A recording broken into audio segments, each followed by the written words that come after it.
Good morning. Apologize for the delay, but we're on track now, hopefully. Fingers crossed. During the declared emergency in the City of Toronto, Committee of Adjustment virtual public hearings are being conducted via WebEx, an online digital platform, and will be live streamed on the Toronto City Planning YouTube channel. These measures are necessary to comply with physical distancing requirements and a provincial order that limits attendance at public gatherings. My name is Nancy Oman, and I will be chairing this hearing. Panel members participating via WebEx and who can be seen and heard are Carl Nipfel, Yim Chen, and Larry Clay. City staff will be assisting us throughout the meeting, including moderating the WebEx platform. Agents, applicants, and other interested parties participating in this virtual hearing registered in advance and will be connecting through WebEx using a compatible electronic device. Their participation will be through audio only. We acknowledge that the land we are meeting on is the traditional territory of many nations, including the Mississaugas of the Credit, the Anishinaabe, the Chippewa, the Haudenosaunee, and the Wendat peoples, and it is now home to many diverse First Nations, Inuit, and Métis peoples. We also acknowledge that Toronto is covered by Treaty 13 with the Mississaugas of the Credit.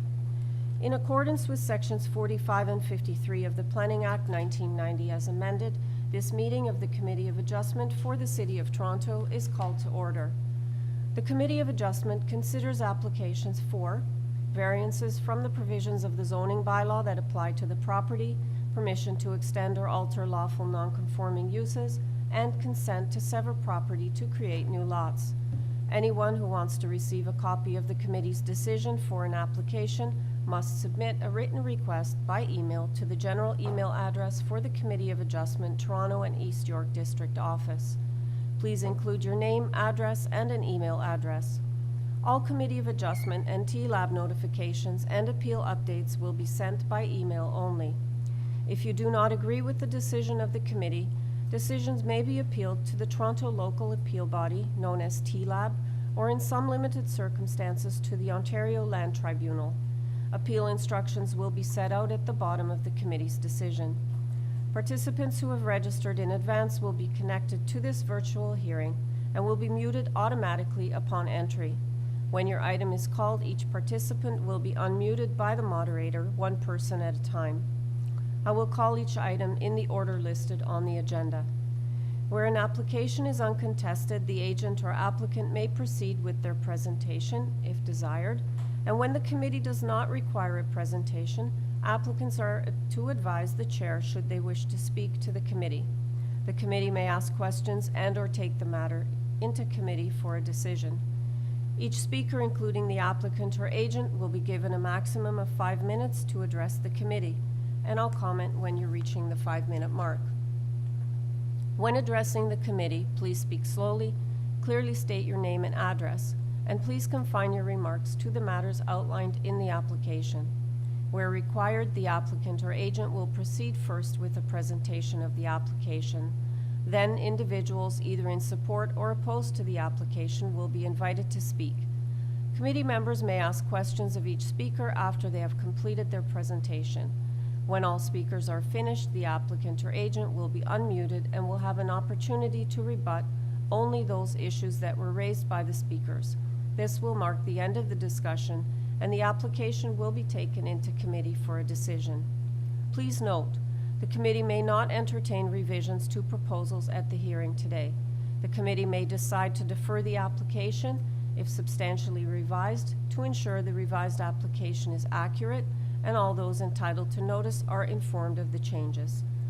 Madam Deputy Secretary Treasurer, have the minutes of the last Committee of Adjustment public hearing been confirmed by the members? Good morning, Madam Chair and panel members. Yes, January 12th, both Panel A and Panel B minutes are ready for adoption. Okay. Can I have a motion to adopt the minutes for both of those January 12th meetings? So moved by Mr. Nipfel. Ms. Chan, are you seconding? Okay. Okay. All in favor? Okay. So the motion carries. Are there any declarations of interest in the items this morning, panel members or staff? No? Okay. Madam Deputy Secretary Treasurer, are you aware of any request to close or withdraw any applications? See none for today. Okay, thank you. All right, so our first item is 168 HUMBERCREST Boulevard. And we have before us a copy of the plan of survey, site plan, floor plans, and elevations, a previous decision affecting this property, and we have a staff report from the Toronto Region Conservation Authority. And can I just ask staff, I read, are they asking for us to defer this? Have you heard anything further on this one? Through you, Madam Chair, that's correct. They are recommending deferral. Okay, thank you. All right, I don't have any speakers other than the agent. Do I have the agent on the line? Morning, Madam Chair. Jay Smith, agent for the application. Good morning, Mr. Smith. Can you maybe enlighten us what's going on with the TRCA issues? There was a request for deferral filed when we were going to be enlarging the ground floor, which at the rear of the property would have been a second floor deck. The referral request was removed when we decided to not touch that second deck. So it was passed on to the, I think it's Jacob who is handling the file. But yes, they have removed their request for deferral and are in favor of the application. Okay, thank you. Panel members, I don't think we need a presentation. Do any of you need a presentation? If not, are there any further questions? Mr. Clay? Just to clarify, Chair, so there's only one variance requested for this application, and it seems to relate to a deck or a porch or a balcony. So with the removal of the deck, is this variance still in play? There are two decks. There is a basement rear walkout deck, which is on the plan, which is remaining and will have the 0 setback. And the one upper deck that we are no longer removing, that will be in place, but we do still need the variance for the lower deck that is being replaced, and it is an existing condition. Great, thank you. Yes, so Ms. Chen, I one have a second. I think staff just wanted to add something before you ask your question. Sure. Through you, Madam Chair, purpose of application does read as to alter the existing two-story detached dwelling by constructing a rear ground floor deck and a rear basement level deck. Then should we remove a rear ground floor deck if it's no longer required? Mr. Smith, would that be correct to change the purpose to remove the second part for the basement level deck? Yes, that would be correct. Okay, thanks. Okay, Ms. Chan. that's exactly my question to change the purpose clause. Okay. Any other questions? Okay, we'll take it. Mr. Smith, is there anything you want to add? We're ready to take it into committee. No, thank you, Madam Chair. Okay. Panel members, let's take it into committee for a decision. Mr. Nifl? Madam Chairman, is the revision to the application is removal of the TRCA? Carl, hold on one second. I can barely hear, I can't hear you, can't understand a word you're saying, so we have still clearly. Can you try turning your volume up? As far as it goes. It's as far as it goes?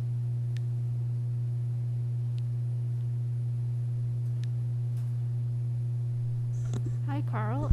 Maybe if you have a headset or if you can speak a little bit closer to the mic.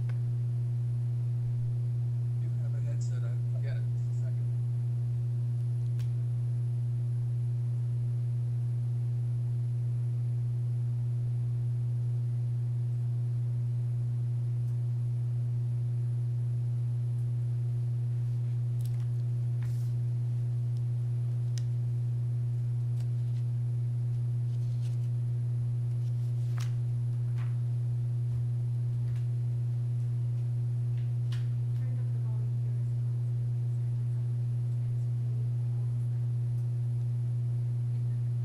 Yeah? Well, let's see if that works.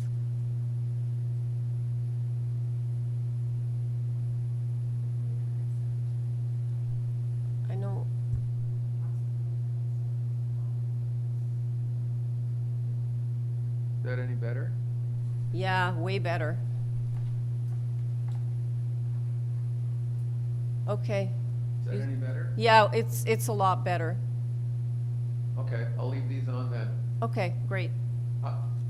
All I was saying is with the change in the application and the removal of the MTRCA's objection, I believe we could approve this, and I'd like to move approval without any conditions.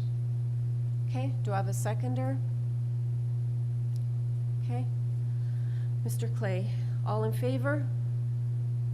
Your application has been unanimously approved. Thank you. Item number 2, 457 St. John's Road. We have before us a copy of the plan of survey, site plan, tree protection plan, floor plans and elevations, a covering letter from Ms. McPhee, the agent, and an arborist report from Cineria Urban Forestry Services. And I do not have any speakers other than the agent. Do I have the agent on the line?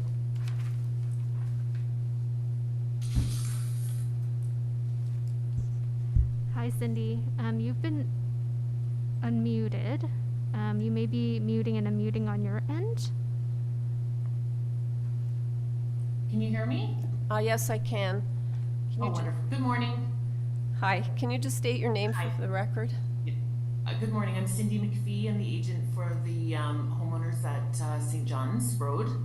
Okay. I can speak to the application. Let me see if we need a presentation. Thank you. Okay, Pat? No. Anybody have any questions for the agent? Mr. Clay? Sure, it's a semi. We often just want to confirm in these situations where you're putting a third story adjacent to a semi, whether you've had discussions with the neighbors, and particular the owner of the adjacent semi. Yes, we have. So unfortunately, one of the homeowners on the other side passed, and so they have sold the property. The new homeowners are aware of the application, and we have just heard from them just last night. So they are aware of it, and they had some questions, but we have not heard of any objections to our proposal.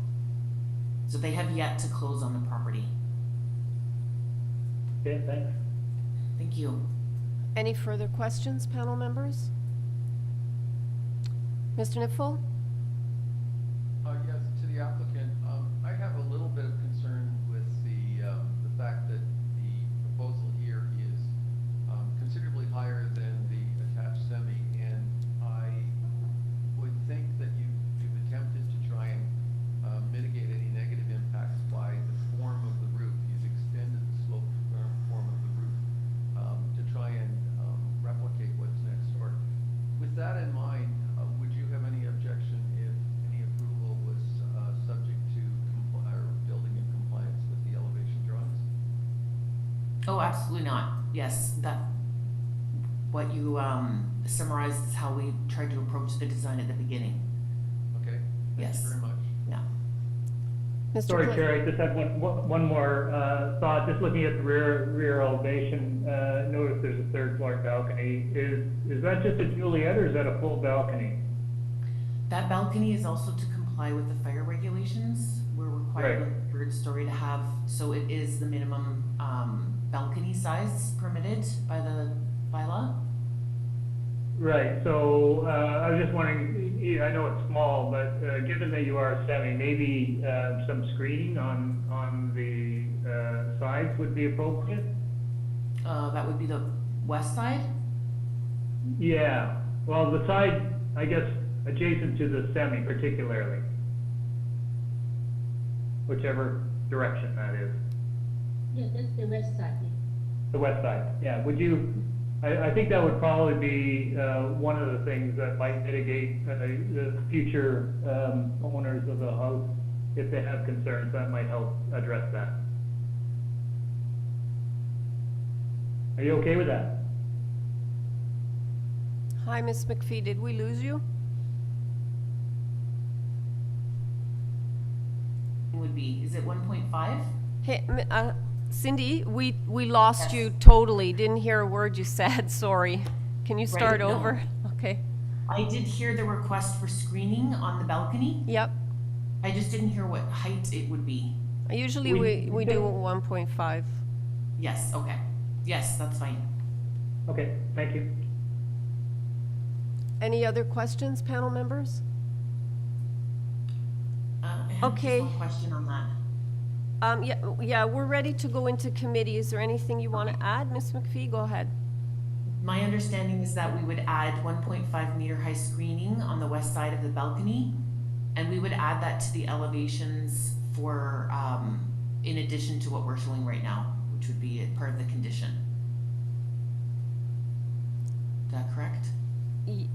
Yeah, Okay. because Mr. Niffel wanted you to build as per the elevation drawings, and clearly it wouldn't have the screening on there yet, so this would just be Understood. yeah, this would be a second condition, and then it would be up to you to add it, to add the change. Wonderful. Okay, thanks. Okay. Alrighty, we'll take it into committee. Any comments? Yes, I'd just like to ask Kyle, did you say that to tie to the elevation, just the front elevations, or you including the rear elevation? I think it should be tied to all the elevations. You look at the front elevation, it's Yeah. difficult to determine the roof form. It's the roof form I'd like to guarantee. See that from the side.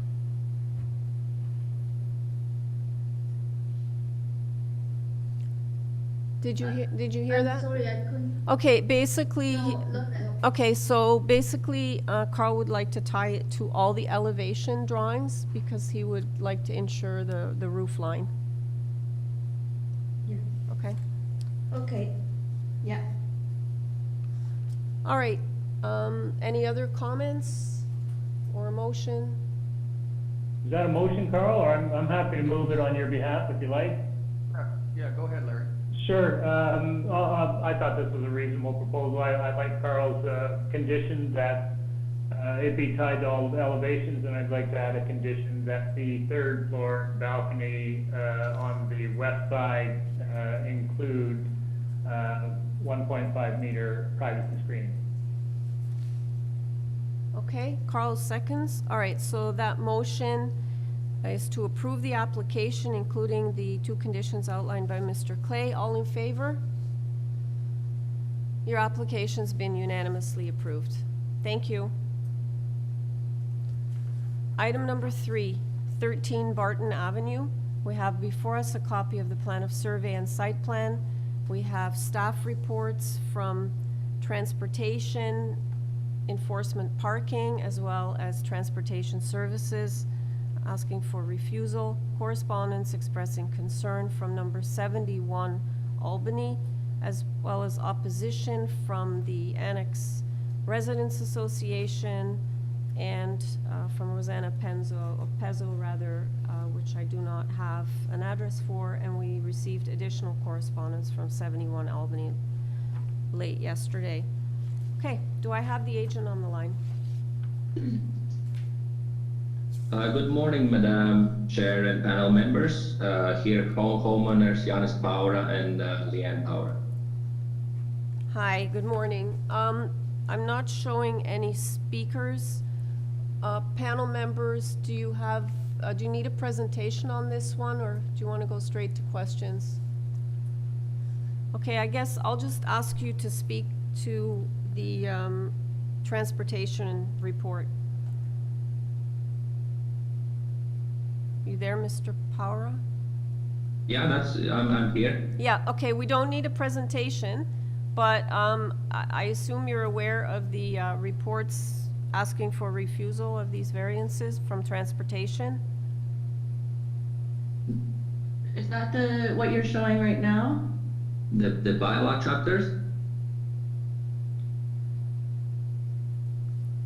Yeah, what's on the screen now is the transportation report, and you can see under recommendation, they're recommending refusal of the application to construct a new front yard parking pad. And then we're just confused about why, because I don't think we have this document. Okay,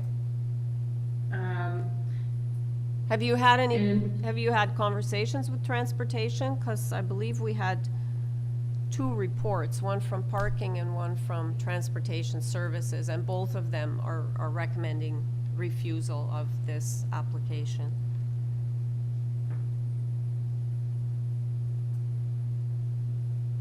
No, not that we are aware of, that we only submitted application with the city for a front lawn parking pad on a private property, and we have not received any of these refusals, as you bring it up to our concern right now.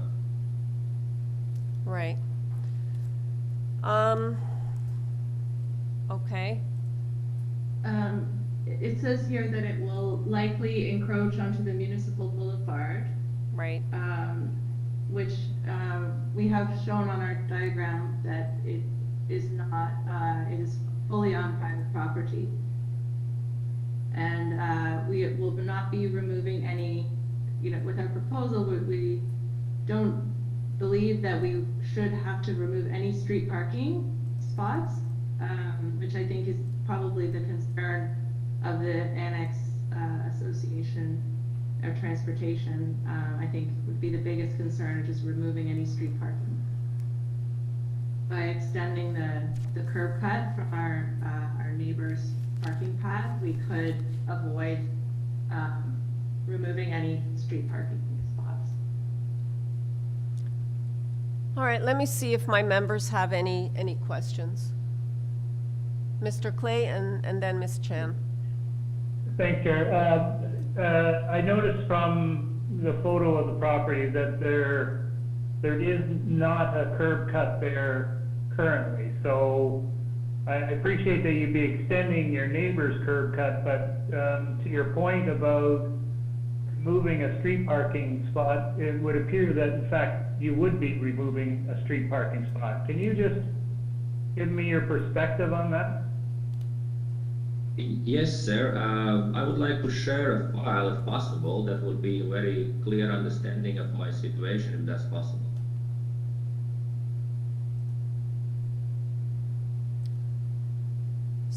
I don't think we have the capability of doing that. Okay. I'm sorry, Okay. what are you seeking to do you can't screen share if that's what you're attempting to do? Yes, I mean, I was reading about application, how the things would go about today, and I was under information that I would be able to share some supporting documents with you guys on the spot. I'm not sure where you heard that, but we don't have that capability. We've never had it. We can only screen share from here. If there's something you want us to put up that we have, we can do that for you.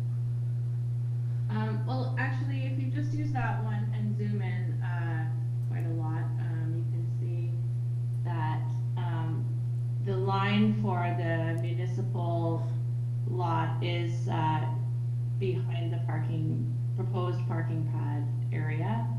And the measurements between the parking pad access to the curb cut of our neighbor's driveway and the curb cut for our other neighbor's driveway at 81 Albany, I believe. Yeah, 81 only. And 83, sorry. And it's 14 meters. So if we were to extend that by 2.8 meters, in order to extend our neighbor's parking access curb cut by 2.8 meters, we would still have Enough room for street parking to be able to remain, because city's requirement by the bylaw, the minimum parking space is 5.6 meters to 6.7. It's required for minimum parking space, but actually the average size of the cars is 4.5 meters, and the trucks are about. We would easily.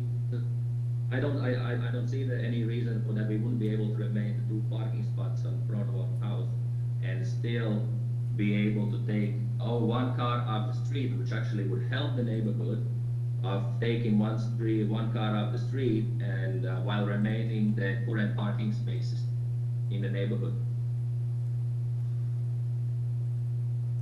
Okay, Basically, we have, yeah, as I was mentioning, 14 meters minus the 2.8 extension of our neighbor's driveway would leave us at 11.2 meters. And that would still accommodate 2 cars, we believe. okay, And yes, go ahead, and then I have a member who has another question for you. yes, I also quite confused. I think you said that there's a refusal by 71 Albany.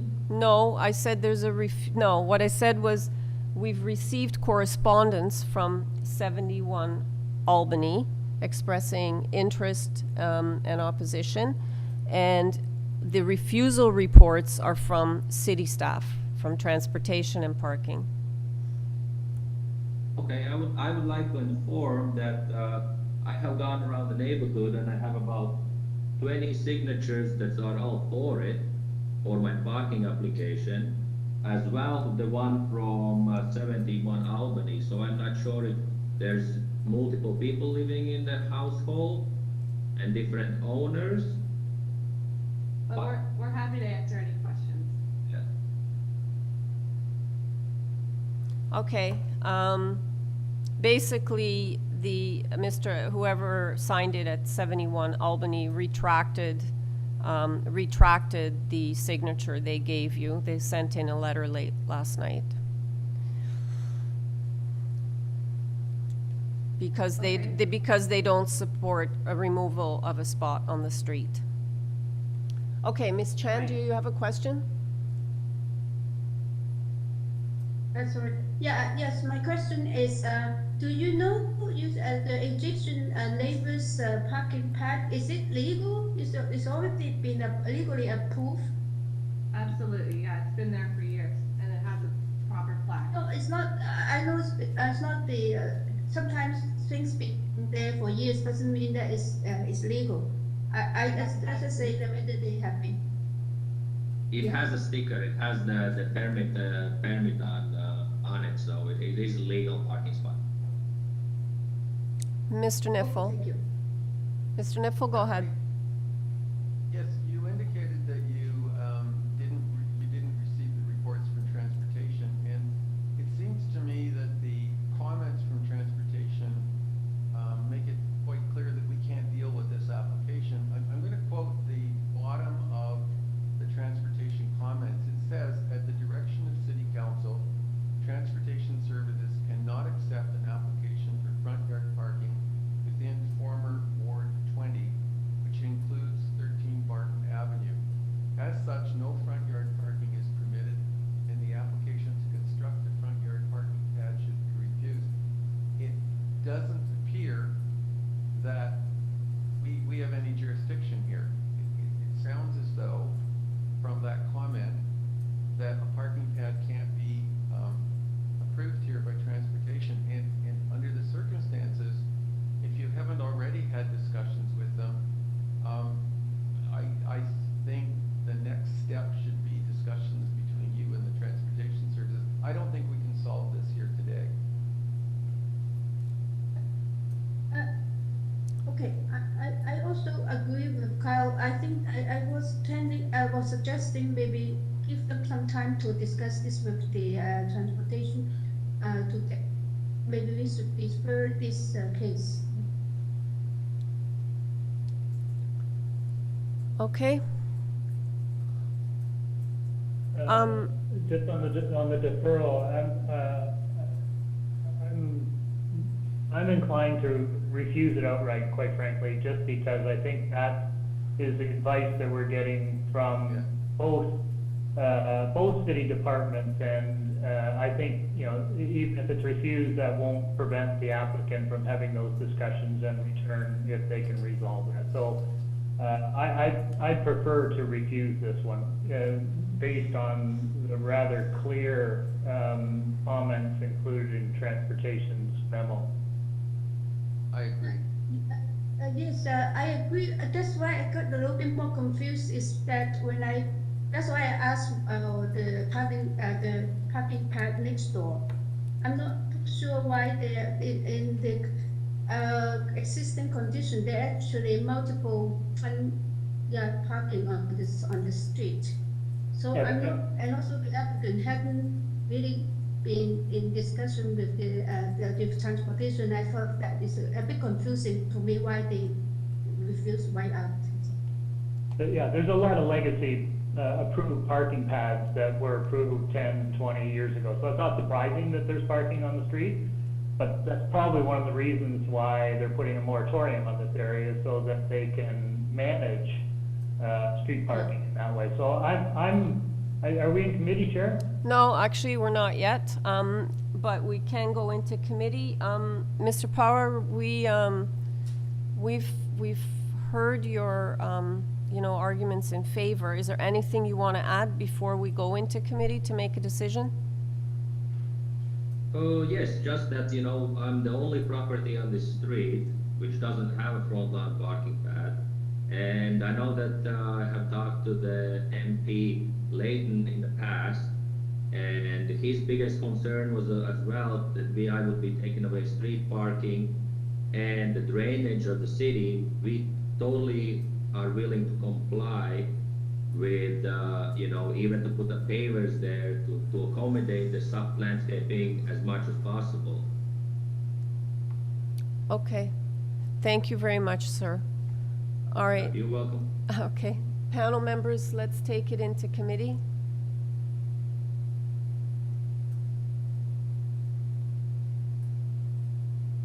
Chair, I'm happy to, I sympathize with the owner to begin with. I mean, on the surface of it, when everyone else has our parking pads, it is difficult to understand why one more would make any real difference. But it's in the context of the broader city's interest in managing these things, and the fact that there's a moratorium on this ward or this area does tie our hands a little bit. And I feel that we have to move refusal of this application and allow the applicant, if they choose, to return to staff and have further discussions. Okay, Ms. Chan, are you? Yes, I will second the motion. The reason why I suggest for deferral that because the applicant seems is not aware of the report, and I thought that maybe to give them some time to understand why it's being refused. But as it is, I cannot support it anyway. So I will second the motion. Okay, so there's a motion, moved by Mr. Clay, seconded by Ms. Chan to refuse the application. All in favor? Okay, your application has been unanimously refused. Thank you, and I would suggest that you contact transportation and have a conversation with them. The next item is item number 4, 663 Mortimer Avenue. We have before us a copy of the plan of survey, site plan, floor plans, and elevations. And we have forestry asking for condition number 1. And I do show one speaker. Do you have them? Okay. Can I have the agent identify himself for the record, please? Yeah, yes, good morning, Madam Chair. Rick Bongers, authorized agents on behalf of homeowners. Okay, Mr. Bongers, I do have one speaker in opposition, one of the neighbors adjacent. So can I ask you to do a presentation, please? No more than 5 minutes. Yeah, I'll speak for the variances. I feel variance number 1, the height variance is a modest request, or the lot coverage, sorry. Item 2, I also feel is a modest request as far as variance goes. Front yard setback, that represents a new box window on the second floor, and that's just an architectural element to break up the massing of the front facade. The roof eaves on the north side is an existing condition. We have very limited side yard setback, so we need a little bit of overhang for the roof for soft venting and the gutter. So that gutter lines up basically right at the property line. But, the best we can maybe do is tuck it back an inch, but, we're staying within the limits of the property while observing construction principles as far as roof venting and rainwater gutter and downspouts, that sort of thing. And item 5 again is the height variance, which which again, I feel is modest and a reasonable request. Okay, thank you. Panel members will hold questions till we hear from the opposition, if you're okay with that. All right. Ms. Keeling, are you on the line? Yes, I am. Hi, can you please identify yourself, name and address for the record? Sure. Good morning, Madam Chair and members. My name is Catherine Keeling. I am located at 665 Mortimer, just adjacent to the east of 663 Mortimer. Okay, you have 5 minutes, starting now. Sure. Okay, so I just want to first say I have a lot of concerns regarding the erection of the second floor on this unit, of which I have not been approached by the neighbors or the modular home additions to discuss what will be permitted or hoped to happen and submitted. So my concerns, I appreciate that these variances are seen as minor. However, to me and my husband, they are not. We've lived here for over 15 years, and we feel that the variances will adversely affect our health in a few different ways. Namely, with the increase of the roof height and the setbacks, we're finding it's going to provide more shade on our house, and that is a concern. If my camera were on, you would see exactly how close we are to the neighboring house. By erecting the second floor, we are losing natural light to our second floor. We will also be losing natural light to our alleyway. My concern is with the protrusion of the roof eaves and the construction of that. That'll further cause shade in our alley, but also my concern is the potential for damage on our house during this erection. The alleyway is maybe 4 or 5 feet wide, and we have a stucco house. So I have concerns of damage, responsibility, and proper repairs. During the erection of the second floor and the eaves, whether or not they will require access to our roof, potentially, as I know it's happened in other areas, removal of our eaves to conduct the installation of their eaves. Not only that, my concern is by allowing the house to have larger coverage on the lot, specifically at the front, if that were to be approved, would that allow them potential for future enclosure of the front porch, which again, as you can see, would provide me with more shade on my house, effectively darkening. This house has had the opportunity, obviously, to put in a skylight on the second floor to provide them natural light. I don't have that opportunity. Also, there was another point. Oh, the window on the second floor in the alleyway. It looks like it goes directly across almost from our washer window. I need to be informed that that will not be the case for privacy reasons. And I would like to know exactly how far set off from our bathroom window that would be. I know, again, that these are seen as minor variants, but like 13 Burton, I've been trying for a parking pad, which I see as no effect on anybody in my neighborhood, and I've been denied, whereas this has great effect on us, giving us potential for damage on our house, and therefore I have concerns. Okay, thank you very much. Panel members, do you have any questions of the speaker? Seeing none. Okay, thank you. Mr. Bongers, are you there? Yes. Can you speak to the concerns raised? Yeah, I'll start with obviously the methods of construction. We're certainly not going to be allowed on the neighboring property to facilitate any of the construction. Obviously, the builder has builder's insurance against liability for damage, but he's certainly going to take every precaution to make sure that there is no effect to the neighboring house, being that we are not going to be on their property. We won't have to adjust, obviously, anything on their home. Everything's going to be done within the limits of our own property. The bathroom window, it isn't an issue. It can be shifted accordingly, but in any case, that will be a frosted unit where there is no visibility out of the bathroom. The height, again, I feel is a modest request. I mean, we ask for these variances all the time. Some areas in Toronto, the height variance is it's 9 meters, some areas 9.5, some even 10 meters. So that is a modest request. Regarding the enclosure of the front porch, I mean, if the homeowners wish to do that down the road, obviously they have to go in for, once again, zoning approval and permit approval. But there is no intention right now of closing the porch, and if there was any desire for the homeowners to do that, it would have been addressed at this stage of the application along with the rest of this project. Okay. You know, the homeowners next door have what looks like more of a 1.5 story design, but you know, we are permitted to build a second floor addition, full height second floor addition. It's not within our limitations. Okay.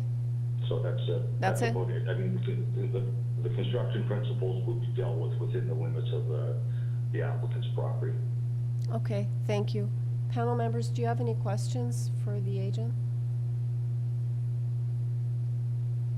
Okay, we're ready to take it into committee. Ms. Chan? Yeah, okay, I can start.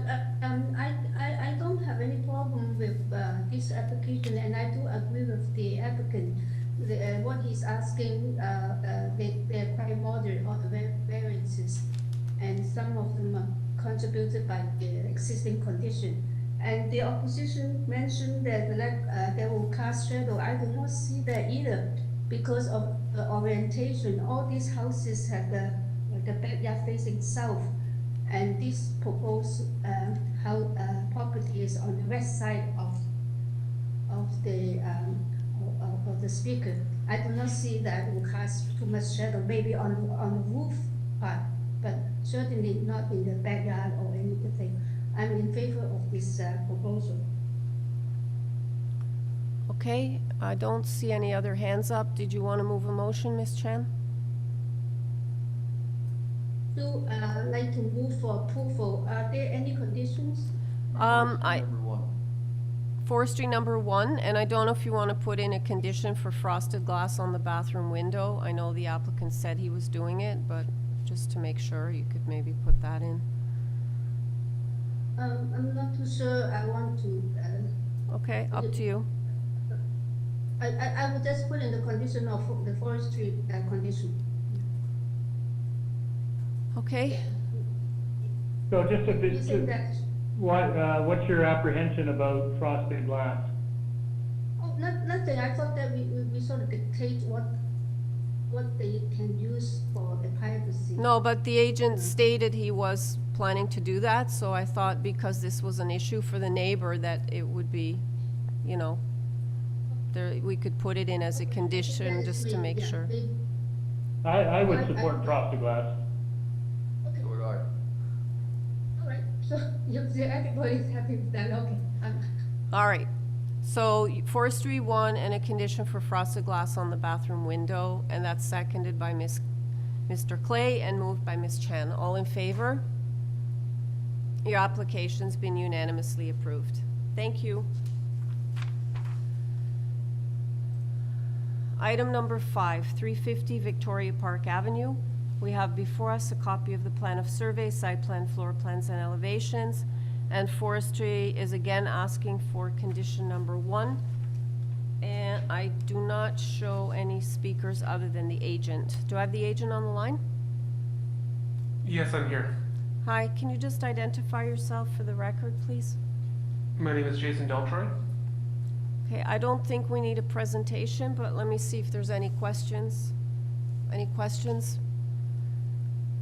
Okay, Mr. Daltroy, I'm not seeing any questions. We're ready to go into committee to make a decision. Is there anything you want to add that's not in the materials? Not at this time, thank you. Okay. All right, panel members, we're in committee. Mr. Nipfel. Madam Chairman, I don't have any difficulty with this application. I think the variance is quite reasonable. This is a major artery. The proposal is a reasonable one that fits into the community and the neighborhood. I'd like to move approval subject to forestry condition number 1. Okay, do I have a seconder, Mr. Clay?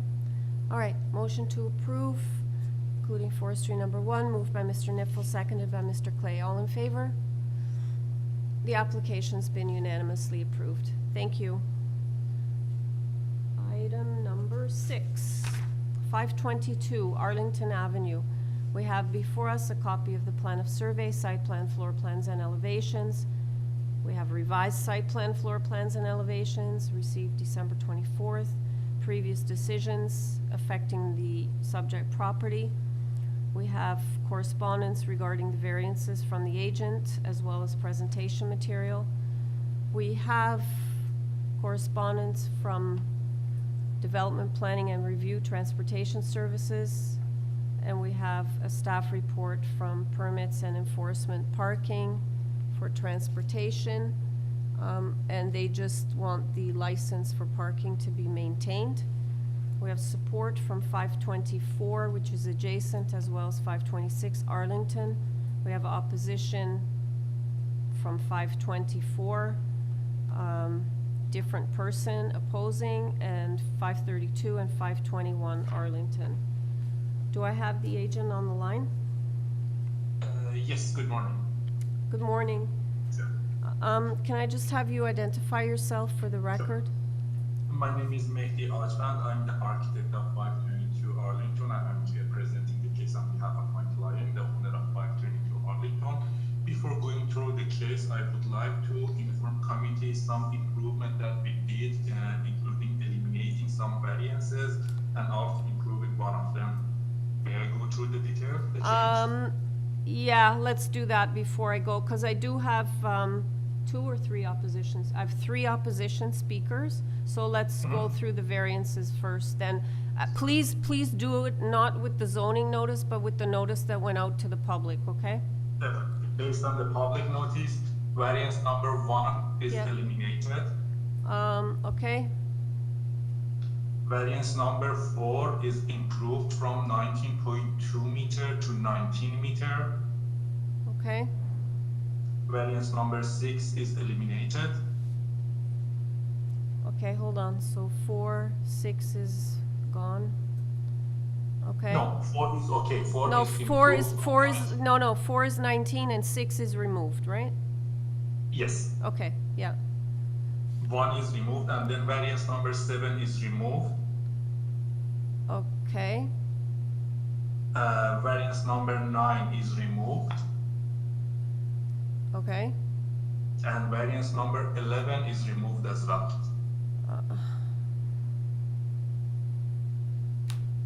Okay. Okay. Just before we go any further, how does this change all your drawings then? I mean, Nothing major, but as you can see, all those variances, most of them regarding the balcony and the balcony at the front and rear, we eliminate one of them, and we just apply, as you can see on the drawing, on the side plan front yard, we just reduce the width of the stairs to be able to eliminate unnecessary variances based on the communication we had with our adjacent neighbor. so the superseded plans that we got, does that reflect all these changes or not? Yes, yes, all the changes is reflected on Okay, this drawing. so the January, I can't read the date here, January 2021, those plans correspond to these changes you've given us? Yes, yes. Okay. Through you, Madam Chair, can we also go through the purpose of application? Okay. So it currently reads to construct a new 3-story detached dwelling with a front porch, a 2nd-story balcony, and a 3rd-story balcony. So are there any changes to the purpose of application? Second story balcony is eliminated, but third story balcony is still there. Okay, thank you. Okay, so we'll remove that from the purpose then. Okay, sir, just one other question before I have you do your presentation. Did you discuss these changes with any of the neighbors? Yes, we had a chance to talk these changes with our neighbor at 5024 and 5026 Arlington, and we informed and we come up with this decision after talking with our neighbors. When was that? It was, I would say, based on the communication that I submitted over there with Mr. Salvatore, it was January 15th. Okay. All right, so I'm gonna have you do a. Chair? Yes. Chair, I'm sorry for interrupting, Chair, but just before the presentation begins, just a point of context or clarification. I did notice, and I think we all noticed, that there were two previous decisions on this property, both approvals. So before, just maybe the agent can just give us context of what's happened and why we're seeing this now for the third time. Okay. One of the application for 2015 was for the previous owner, not my client, and they got that approval. But my client, Mr. Zadegan, came to the committee of adjustment and got a minor variance approved for a proposal of the house. They got approved, but when they come up with the final drawing, which was designed by other designer, the proposed house was too small for them, and they couldn't, move in there. This is a family of 5 with 2 grown-up kids and 1 teenager boy. They found that that house is too small for them. That's why we come back to the committee after a couple of years, proposing a new one. Okay, thank you. Okay. Madam Chair, Yeah. could I ask a question as well? Mhm. Many of the people that are in opposition are concerned that the second and the third floor overhang, and their point is that it interferes with their ability to maintain their property. Have the revisions affected the overhang of the second and third floors? No, not sir, but I do have on a presentation document. We had extensive discussion with the neighbor of 524 Arlington, which is the adjacent neighbor, which is affected by this projection, and they are okay with whatever we support proposed over there, and that projection is on a second and third floor, which has 12 feet clear height. And the gray, as you can see in this presentation document, and this is just for the 42% of length of building. We had a chat with our neighbor, Mr. Salvatore Vesicchio, which is owner of 524 Arlington. We review everything, whatever that they have over there, and they are okay and in favor of our application, and they submitted a supporting letter for us. Okay, thank you very much. Okay, I'm just gonna, can I just go to the opposition first? Because some of these addresses have been mentioned as supporting this now, so I just wanna know. Okay, can we start with, Sophia Curtis? Is that possible? Hi, yes, so I just want to clarify Yeah. One thing. So Mr. Salvatore Vescio, he does not reside at 524 Arlington Avenue. He's not the property owner, and he has no authority. He has not lived there for Okay, all right, 3+ years.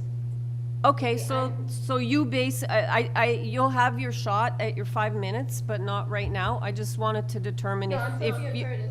Yeah, no, I just want to determine if you are in opposition still with all these Yeah. revisions. Okay, 524 is in opposition. yes. okay, all right, so let's go to 521.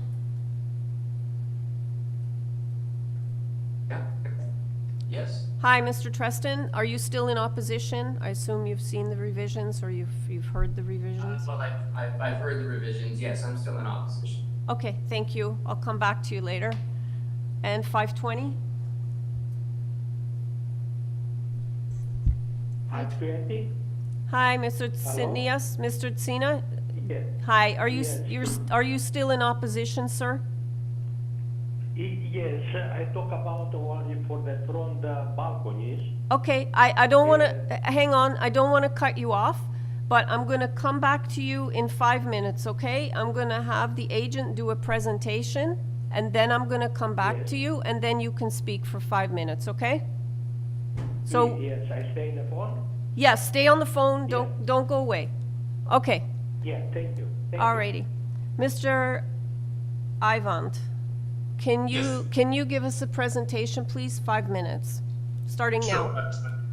I try to be as brief as possible. This is the application for 3-story single family dwelling. We had it, in the neighborhood. We had designed so many projects, and we know what's the character of neighborhood. We had a communication with the transportation regarding the existing parking pad at the front of building, which is very common in the area, and we kept that permit. We renewed that permit, and 3 of our variances is related to that just blue portion that the parking spot encroaching into our property, but we are keeping that parking spot, and we renew all requirement for that.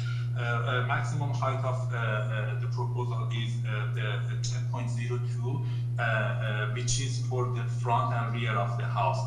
As we can see on the presentation document, side elevation, the actual wall height that we have on the side, which is more effective for the neighbor, is 9.09. If I can have the second and third page of the presentation document, please. Yes. As you can see, the actual height of our proposal is 9.09, and we are asking for this height just for less than 10% of north elevation and south elevation, for just the return of our front elevation. The maximum building length is 19 meters, we reduced it by 0.2 meters. The lot is 137 feet, and it is in line with with what's happening in a neighborhood. As you can see, there are so many precedent and similar cases, which I mentioned on the previous page of the site plan of presentation. There are so many things, and we are even not on top range of that one. We are in middle of the number that got approved in a neighborhood. For the max floor space index, we are asking for 1.12 instead of 0.8, which is, a 0.8. It means that even the zoning bylaw acknowledge that the density in this neighborhood is more than usual, and the allowed one, I would bring this matter in attention of committee panel. The allowed one is 80%, and we are asking for 1.12. The other thing, which is I believe that the committee panel asked for me, is regarding the side setback. We are proposing 3 feet on the south side, and this is happening on the footprint of the building. We are asking for 46 centimeters just for the second and third floor, which has 12 feet clear height, which provide all the accessibility to the backyard of our project and even our northern project. And as you can probably, as you may know, this is the character of this neighborhood. They have very tight and a small side setback. Even the existing building have, the existing building on the north side have just 20 centimeters side setback. And I believe that proposing 90 centimeter or 2 feet it's decent enough to provide all accessibility over there. The variance number 10, 13, and 14 is related to the parking spot that we have.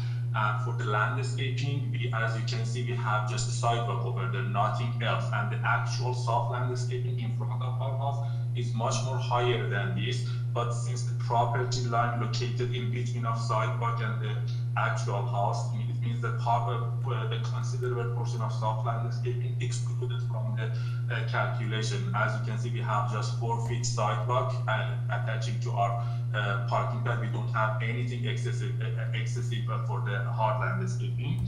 That's all. If there is any question or concern, I would be more than happy to address them. And I would like to add this fact that we had a communication with the planner of the case, Catching John, and she had some suggestion for pushing back the architectural feature at the front, which we did, and it is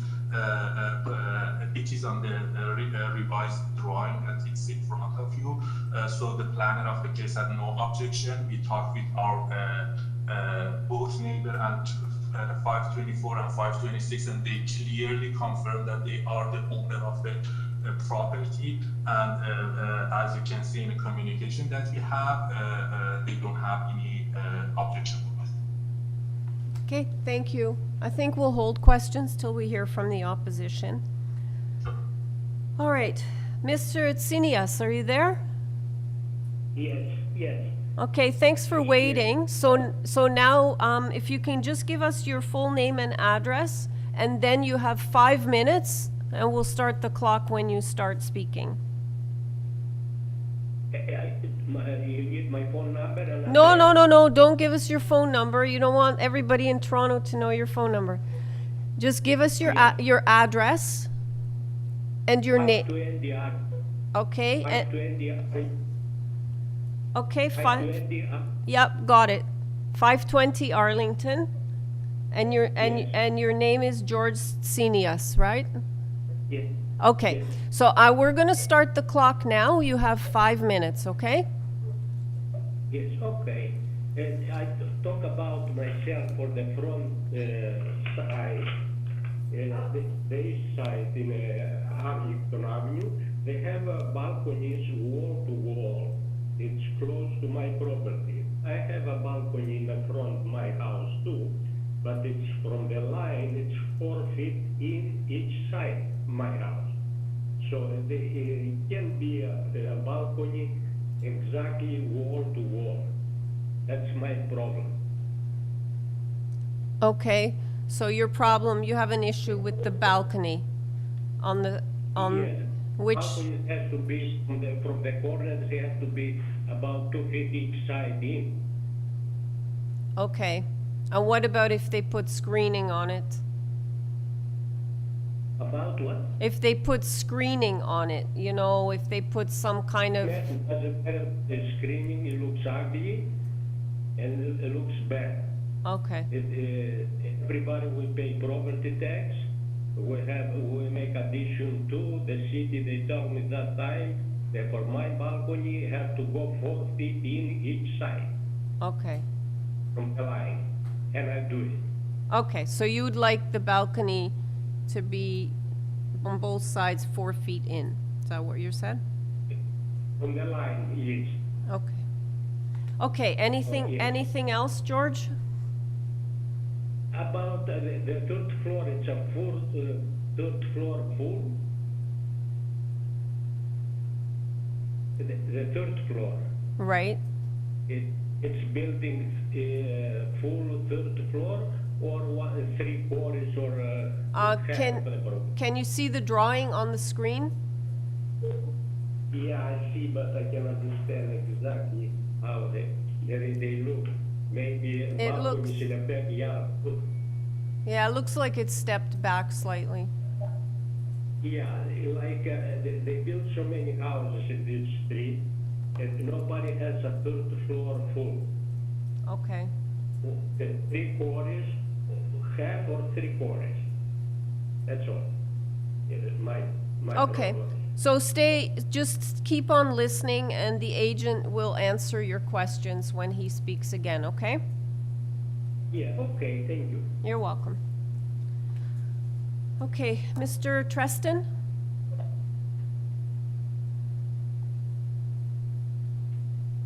Okay, I'm here. Great, thanks for waiting. So can I have you state your name and address for the record? Once you've done that, we'll start the clock. You'll have 5 minutes. Sure. My name is Evan Treston. I live at 521 Arlington Avenue. My house is directly across from the subject property. I want to start by saying that Mr. Zedigan is not a resident of this neighborhood, nor has he ever been a resident of this neighborhood. He is a landlord. He's at first and foremost. He has been to the committee before. When he purchased the property over 5 years ago, he approached some of the neighbors. I know he approached me and insisted he was going to be building a beautiful home for his son. I think he went before committee, it was approved, and then quickly did away with that and brought in renters. So they've been there for over 5 years, and the property quickly went into disarray. He doesn't keep it up. There's lots of complaints with the city. It's always been overgrown and strewn with garbage. So fast forward to today, Mr. Zedigan has put together this application, a completely different property, significantly bigger than his original proposal, which was approved, by the way.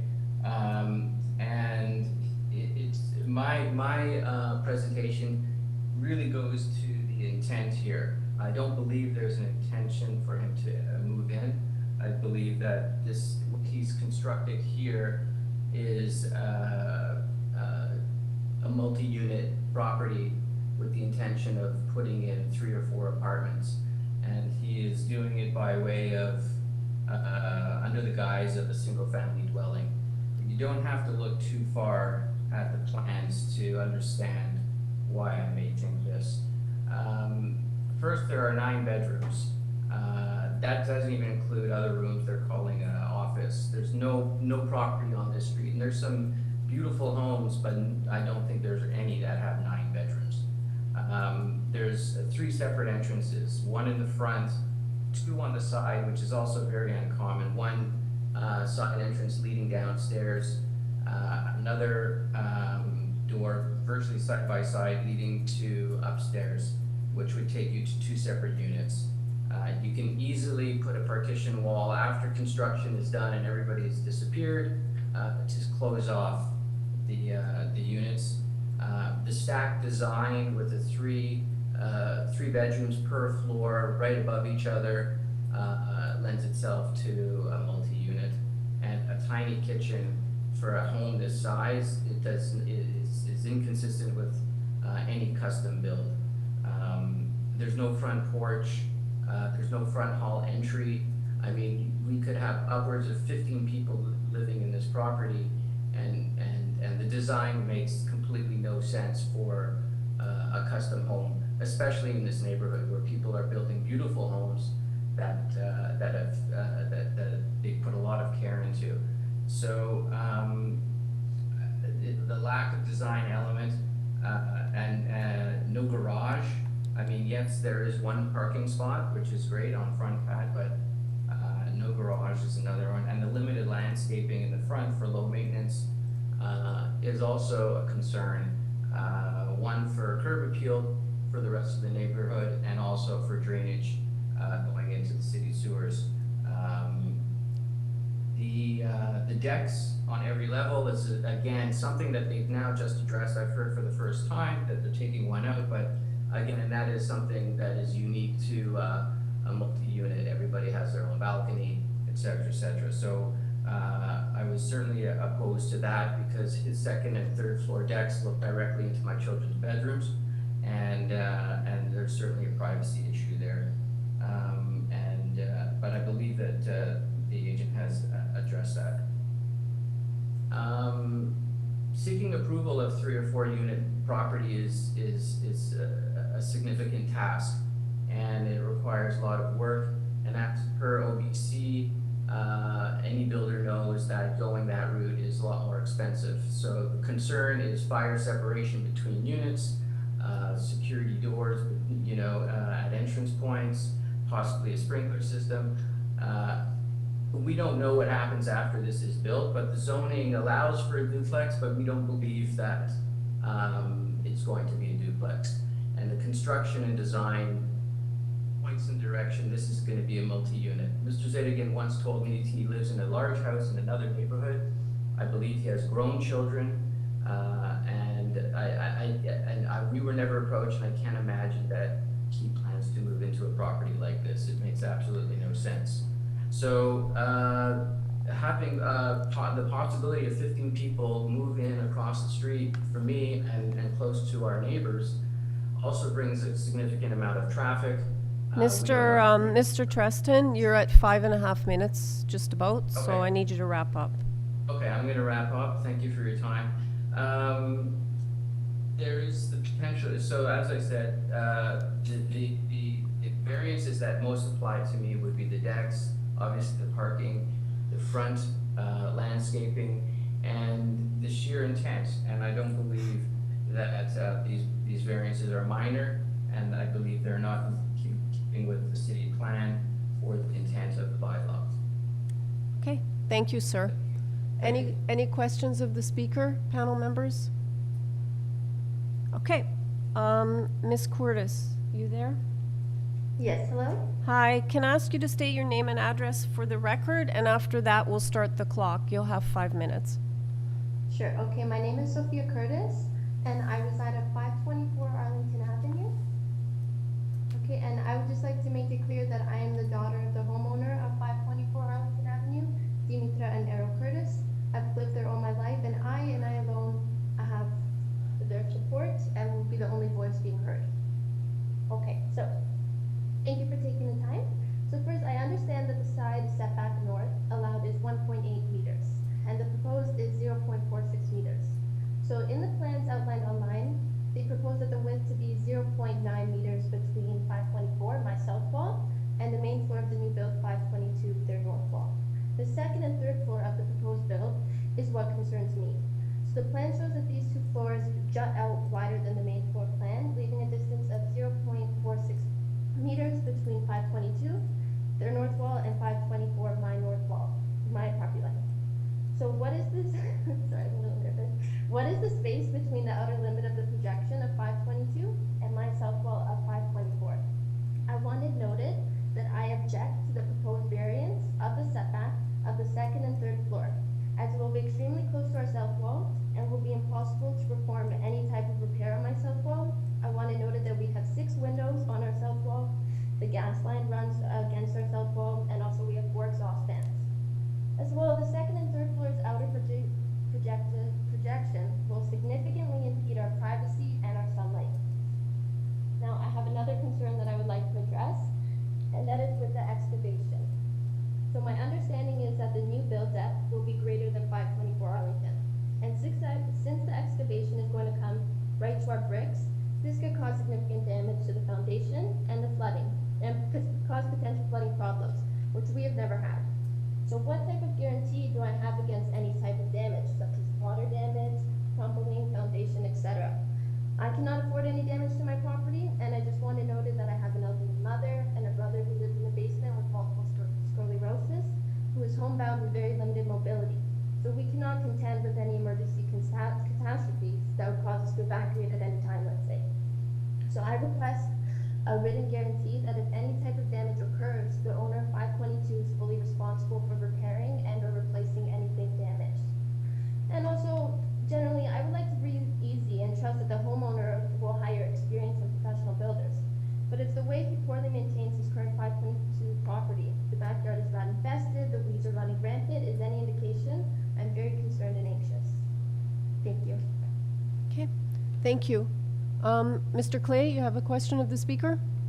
Yeah, I just want to, I'm a little confused. I just need clarification. We have a letter on file purporting from the owner of 524 and 526 saying that he is in support of this application. You're saying, is that bogus? So yes, it is. The person in question, Mr. Salvatore Vescio, does no longer live at 522. I speak on behalf of the property owner.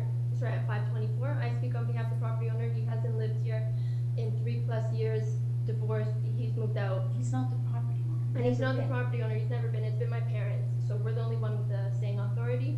I'm not sure why he inserted himself in this situation, but it does not concern him, nor does he have a voice to be heard. Thank you, that's very helpful, because again, the words in this email seem to suggest that he is purporting to be the current owner. So you're saying that's not the case. Okay, thank you. No, that's not the case, thank you. It's, for 50 years my parents have been there, so thank you. Mr. Nipfel, did you have a question? Or did you just?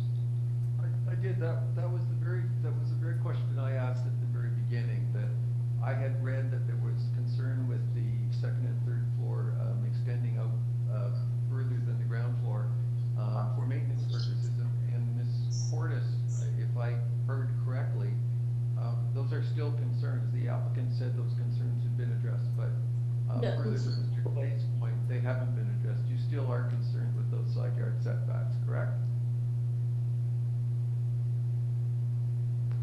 Are you there, Sophia? Yes, sorry, I thought you heard me, yes. No, I didn't hear you. So Mr. Nipfel was asking that you still have concerns with the side yard setbacks. Yes, I heard. Yes, I do, Okay. for maintenance, privacy, and sunlight reasons. Yep, thanks very much. Okay. Thank you. Any more questions of the speaker? All right, thank you, Sophia. Mr. Mr. Ivant, you there? Yes, yeah. Okay, I'm gonna reset the clock, and you have 5 minutes to address the concerns raised, okay? Go ahead. Sure. There is just a confusion here because we checked with land registry with anyone and we found that Mr. Salvatore is the owner of 524, and when I say we address those concerns with him, and which is in written over there. I'm not sure. I don't know. It's not talking about the resident. It's talking about the owner, and I don't want to be in middle of the ownership fight over here, but what is in the official document shows is Mr. Salvatore is the owner of these two property. And also we put our sign on top of the committee sign over there and ask for all the neighbors if they are having consent, they can approach us. A couple of them did, but a couple of them not, and they just submit the opposition letter to the committee. But Mr. Salvatore, approach us and let us know if they're concerned, and we address them, and we're gonna go through that as well. If I try to be as quick as possible regarding, sorry for the neighbors that I refer them with the number, I don't recall their name, but for the neighbor at 520, the first one that talking, for the front balcony, I think that we already addressed that. The proposed balcony that we had on the third floor is already, it's had 44 feet setback from the property line, same as what they wanted. And also on top of that, the accessible area have a limit that when someone is when someone stay over there is a gap between accessible area and edge of balcony. It means that it prevent them to have the overlooking issue, same as what they have. We have that 4 feet setback from both property line now. And also regarding their question about the third floor, yes, we have a 5 feet setback at the front to be aligned with the whatever character of neighborhood is, which we did. We communicated with the planner as well. It was the planner concern as well, and we comply with that 5 feet setback over there. Regarding the concern for the neighbor number 521, the other side of Arlington Street. We are not here talking about the intention of use the building, but just to clarify the situation, as I said for the previous decision, the design house was too small for my client, and residing, the multi-generation family is very common in the neighborhood. As one of our opposition letter acknowledged that there is a multi-generation family, same as our northern neighbor. And after this pandemic situation, all these conditions, what was the design problem that we had at the first stage? My client told me that I'm looking for a multi-generation family with 2 grown-up kids that they work independently. We are looking for some workspace, working from home space. That's where we come up with 7-bedroom, which contain multi-generation family. We have some open space from the 2nd floor and 3rd floor, which combine the architectural layout. Not let us know about those intentions that the neighbor talk, although it's out of the scope of the community review. But anyway, I just want to clarify that. For the parking spot, yes, it have this parking pad, and we try to keep that parking spot in, and we are asking for 3 variants to keep that parking spot, to not put an extra load to the neighborhood. And having a front parking pad is very common in the neighborhood. I'm pretty sure in Google View you can see lots of them. For the landscaping, we have the same concern that our neighbor has, and that's why we propose so many soft landscaping over there. We try not to exaggerate hard landscaping over there. As you can see, we have just a parking pad, and we have just one sidewalk connecting the main door to the parking pad. All other area at the front is soft landscaping, which helps us for the drainage and maintenance of the building. And I believe that we already addressed the front balcony concern that the neighbor has. The 2nd floor balcony is eliminated, and the 3rd floor is limited to 4 feet from both sides. And if they have a concern for the maintenance of building, that's time that my client wanna build a brand new building to overcome that maintenance situation over there. Regarding the concern that I don't know the neighbor at 524, at least I can say the resident. I'm not sure that who is the owner or who is not the owner. But anyway, our side setback is 19 centimeters 3 feet feet from the property line. Those numbers that the neighbor mentioned is from the property line, not from their building. I know that their building is located at 20 centimeters of our property line, which is the some problem that the Norton property had. We cannot project the lack of side setback that they have on their property, on our property. The 3 feet setback Mr. Ajvan, can you wrap it up, please? You're over 5 minutes. Sure. All the dimension for the site is to the property line, not their building. And their building has, suffered from lack of setback, 90 centimeters side setback. It's very generous in the neighborhood. And in terms of addressing their concept, because we have the same communication with Mr. Salvatore as well, the overlap of that projection on the third and second floor is just 3.5 meters of that projection overlapping with the building at 524. So I mean the most portion of that is in their backyard, not in the property, not in the building that caused the maintenance problem. And we knew that whatever happening over there. Okay, you're at 6 minutes, so Okay, I'm gonna stop you here. Okay, panel members, do you have any questions? Ms. Chen. I have one question to the applicants. You have eliminated or deleted some variances. I just like to know the drawings that we have in front of us, do they reflect all these changes? Or Yes. they have been revised to reflect these changes? Yes. Okay, thank you. Yes. Mr. Clay. Thanks, Chair.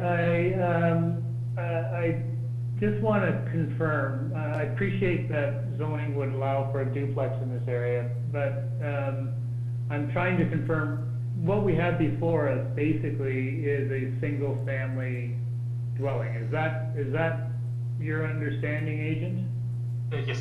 It's a single family dwelling for the multi-generation family. Yes.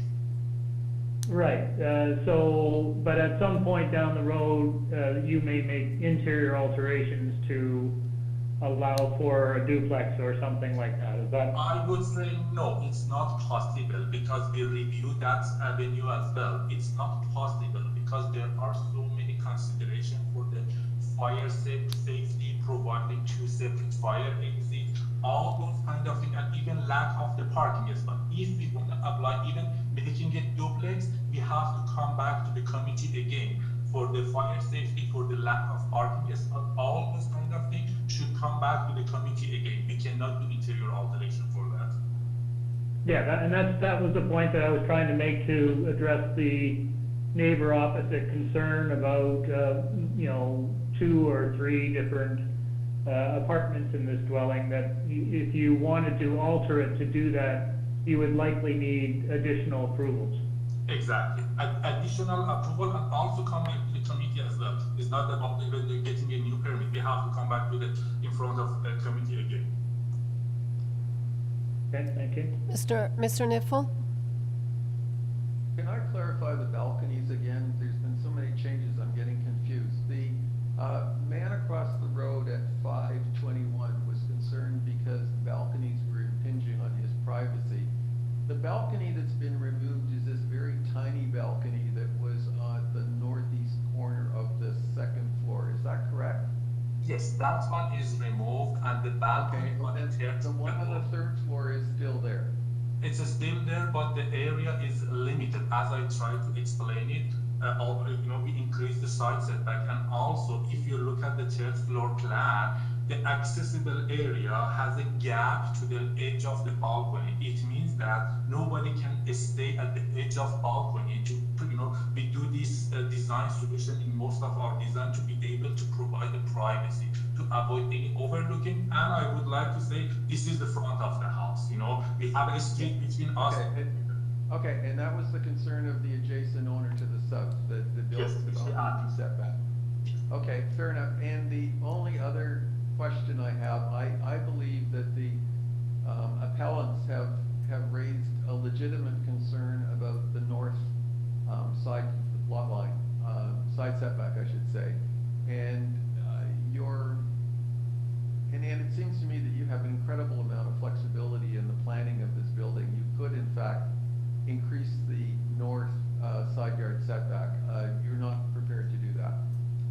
If that's the case, I would be more than happy to eliminate that projection from our design and propose just 90 centimeter setback on the north side. That's okay with me. Then we have to adjust the variance, variance number 8.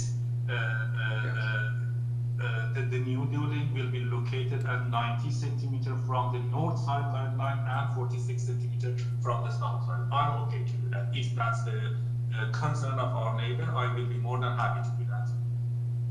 Thank you very much. So, Madam Chair, if we can apply these changes in the variance number 8. Okay, so let me just write this down. Okay, so variance number 8, you're changing it to read what? The new dwelling will... The minimum required side yard setback is 1.8 meter. The new dwelling will be located at 0.9 meter from the side north lot line and 0.46 meter from the side south lot line.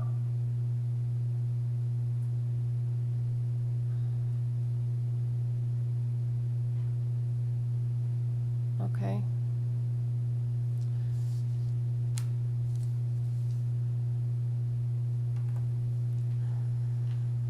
Okay, so you're basically just taking out that 0.46 meters. Exactly, for the north side, just Right. for the north side. Yep, okay, I'm just gonna exit out here because it's getting very confusing. In the future, it'd be great, if you could get us these changes before the panel gets this material, because it's very confusing to deal with this here. Definitely. And it's also not fair to the neighbors, so, you know, like, I respect the fact that you submitted the plans, but you didn't do a covering letter with it to indicate the changes that you had made on those superseded plans. So anyway, I just throw that out there. It would be very helpful if you could start a little earlier, talking to neighbors and making these changes well in advance. So we'll do our best to do that for the next. Great, thanks. Okay, panel members, do you have any further questions? Ms. Chan? Yes, I do have a question. I like the idea that they can reduce or increase the setback on the north side, but that will make a revision on the FSI, won't it? Both second and third floor have this thing reduced, the floor space reduced. Yes, you're totally right, and I'm gonna give you the number to apply that one on the FSI as well, just in a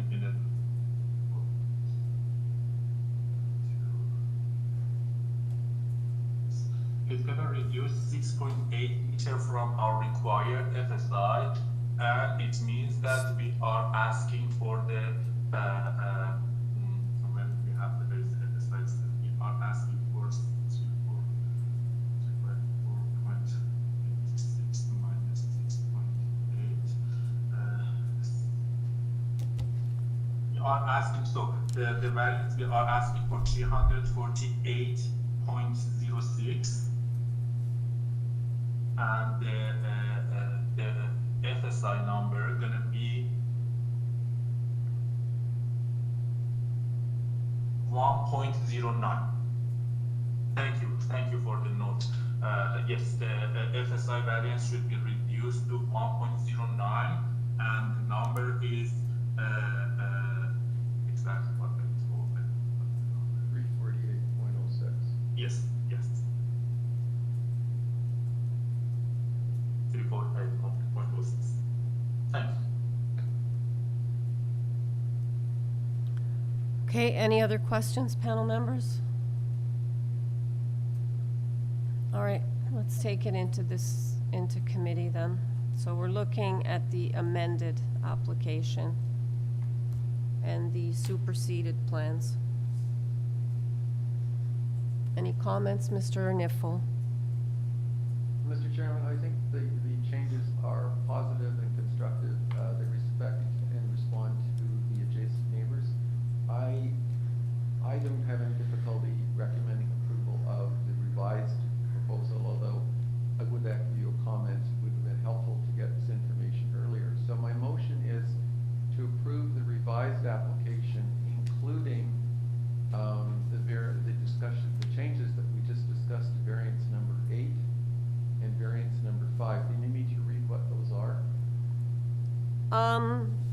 Sure, you can read through them, then I won't do it, I'll have you do it, go Okay, ahead.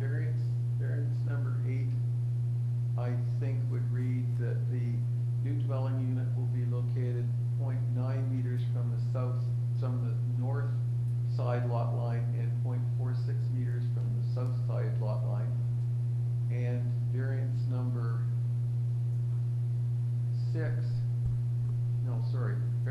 5, the new dwelling unit will have a floor space index equal to 1.09, which is equivalent to 348.06 meters square. Yep. And there is a transportation condition, but I think it's a standard condition. I don't know whether we need to quote it. The only other suggestion I would make is that the can I just stop you? Can I stop you for a second? Because there's more amendments. Variance number 1 was removed. Variance number 4. No, my motion was to accept all those changes Oh, that he made. okay. I thought you were reading through them all. Did you want me to go over? Yeah. No, I was just going through the 2 that we. No, we go through them all, so just. Okay, do you want to do that then? Okay. Sure, let me do it really quick. So in addition to what Mr. Nifl said regarding variance 5 and 8, variance number 1 is removed. Variance 4 goes to 19.0 meters. Variance 6, 7, 9, and 11 have been removed. And now it's back to you, Carl. The only other suggestion I'd like to make is that the 3rd floor balcony is to be constructed as shown on because this is in response to the other neighbor, in response to the 3rd floor plan submitted to us today, because it's been pulled back from the original plan. With those changes, I'd like to move approval of the application, Madam Chairman. Okay, and sorry, one thing I neglected to mention, Carl, is the purpose is also being readjusted by removing the 2nd floor balcony. Okay, thanks. Okay, so do I have a seconder for this motion? Ms. Chan? All in favor? Okay, the application has been approved as amended unanimously. Okay, I'd like to take 5-minute break so it's 11:30, so we'll be back at 11:35.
All right. Do I have the panel back? I can't tell.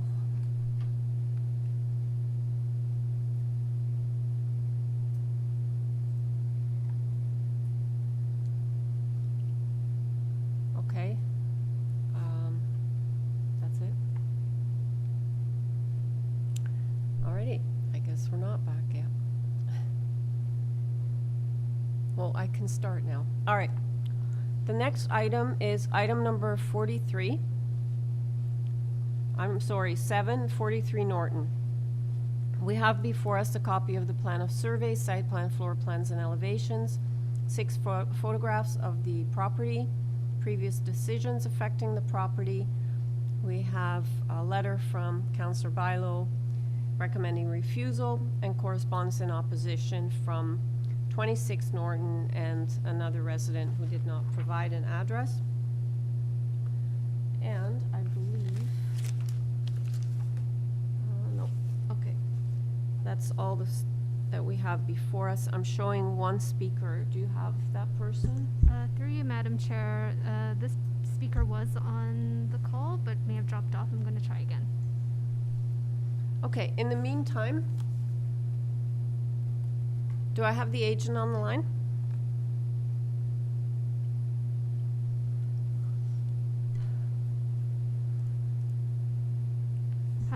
Hi, Julian. You've been unmuted. Yes, hello. Hi, can you identify yourself for the record, please? Yes, my name is Julian Pope. Okay, just bear with me for a second. We had one opposition speaker, but we've lost them, so staff are just trying to get them back on the line. Perhaps while we're waiting, panel members, do you have any questions for the agent? No? Okay.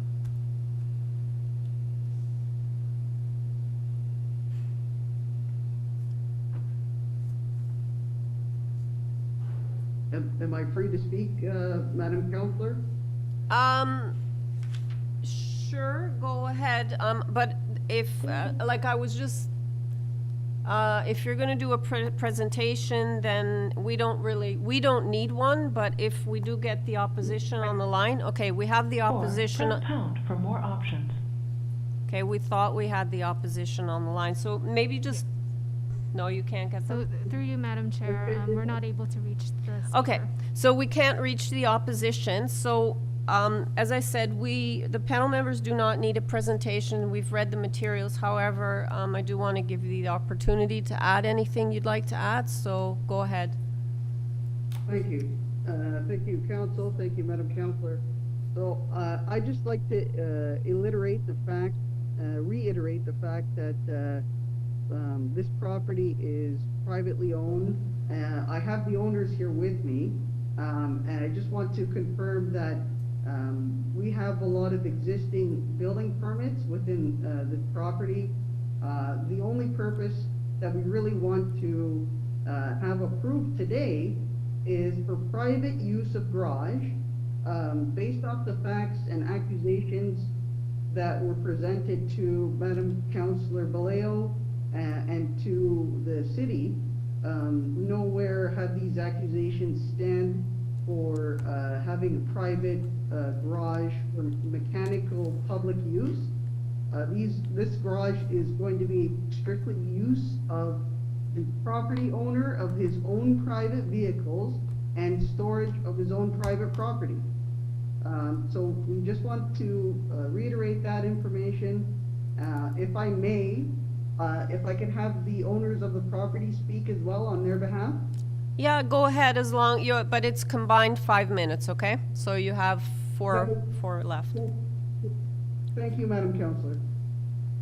Go ahead. Good morning, Madam Chair. That what I can say, actually repeat what the... Sir, can you just give us your name? I just need your full name for the record and your address. Ryszard Necka. I am Lydia Netska husband,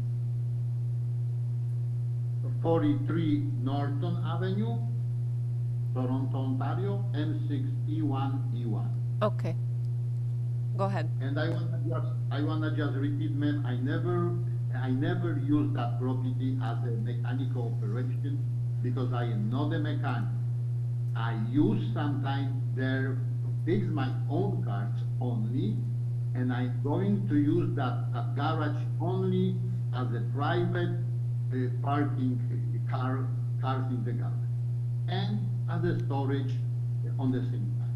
So that's why this property, that garage is very old, very active, and I am going to improve the area, and I am just asked to give me a chance of that, please. Okay. Thank you, Madam Councillor. Okay, thank you. That's it, you still have 3 minutes, so is there anything else you need to add, or anybody else want to speak? Yeah, I'm hoping to have Mr. DeMarco, if he's on the line, have a chance to speak. I hope he's able to call in. Joe? Did you say DeMarco? And who is that? He's technically my boss, who is both legal representative and also the main architect of this property. And I was hoping to have him be online. I don't know if he was able to get through by phone. Okay, so I think we have him on the line, so I'll give you guys 2 minutes, because of the other, okay? Do you have him? Good morning, Mr. Chairman and members of or Madam Chairman, members of the committee. Can you hear me? Yeah, I can, go ahead. Can you just identify yourself for the record? Giuseppe DeMarco. Okay. I'm the main consultant for 43 Norton, and I have been the consultant for over 8 years. Basically, Madam Chairman and members, this is just a reconstruction of a garage. I'm sure that you members went by and took a look at it. We are just basically rebuilding it with the exception of the north wall, which goes up to a set of existing stairs that lead into the basement. And that's the only exception. There's been a lot of controversy that a garage as it exists now, and I'm sorry that I'm laughing, is being used as a body shop or storage of dangerous material. And we had everybody from fire look at it and just shake their heads as to why this derogatory information is coming out. But basically, it's just a reconstruction of a garage. Again, more or less the setbacks that's there now, with the exception of the north setback. And it's an appropriate development. It's removing that garage that's been there for over 40 years and replacing it with a more appropriate building. But we're not increasing it. There's no amenities as to a lift to do any mechanical repairs. That's been my issue with a neighbor that unfortunately I have to address in the near future. I don't understand why he continues to say this. Again, if the committee looks at this, I'm just rebuilding the garage, period. Okay. Basically, that's it. Thank you, Madam Chairman. Okay. Yes. Okay, thank you, Mr. DeMarco. Mr. Clay has a question. Yeah, so I am looking at an image of the garage. You're planning to replace it kind of basically where it is now, is that your? That's correct. That's correct, with the exception of the north part, which goes up to a set of stairs, less 3-4 feet. So, Sorry, 1 foot. I apologize. 1 foot. So it looks like the current Pete's garage, isn't that tall. I noticed from your drawings and the variance you're requesting a height variance as well. So I'm assuming that the new garage, and it's a flat roof, it looks like, is going to be higher than the existing garage. Is that correct? Oh, yes, sir, absolutely. And the reason for it being higher than 1 story is what? It's just a square box. It's not an intent to put any type of mechanical repair system in that garage. Fair enough, but I'm just wondering why it needs to be high. Mr. Nesca owns a small van, Mercedes diesel van, and it will accommodate that van. He wants to remove it, not to create any issues with the neighbors, although there's been no complaints, and if there was a complaint, that vehicle is being used for commercial purposes. I mean, the guy's a contractor, and that's what he does. But again, and the covering, just to let you know, that the covering of the front and sides was basically an issue we had with a past tenant. And although we have permits in place to protect the element of what was built, it was just covered for that protection only. Yeah, no, and that's helpful. I'm quite frankly, I'm agnostic about its use. I'm more concerned about its height and its proximity to the lot line. But I'll leave it at that. Thank you. Any other questions, panel members? Mr. Nipfel? Yes, thank you, Madam Chairman.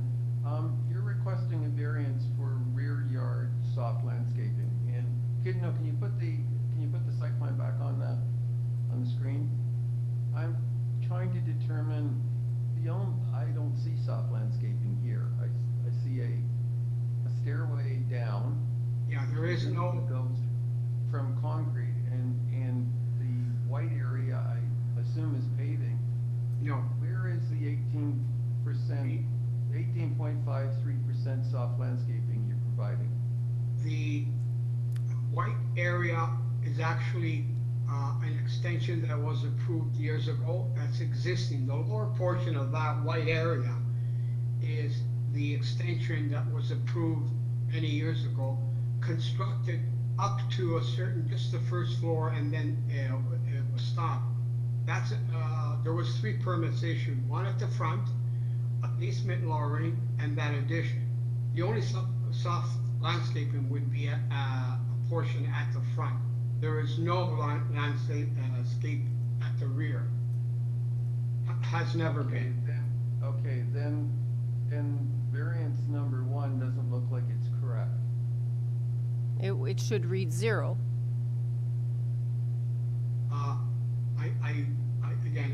I'm not in Canada right now, but Julian, can you speak to that variance, please?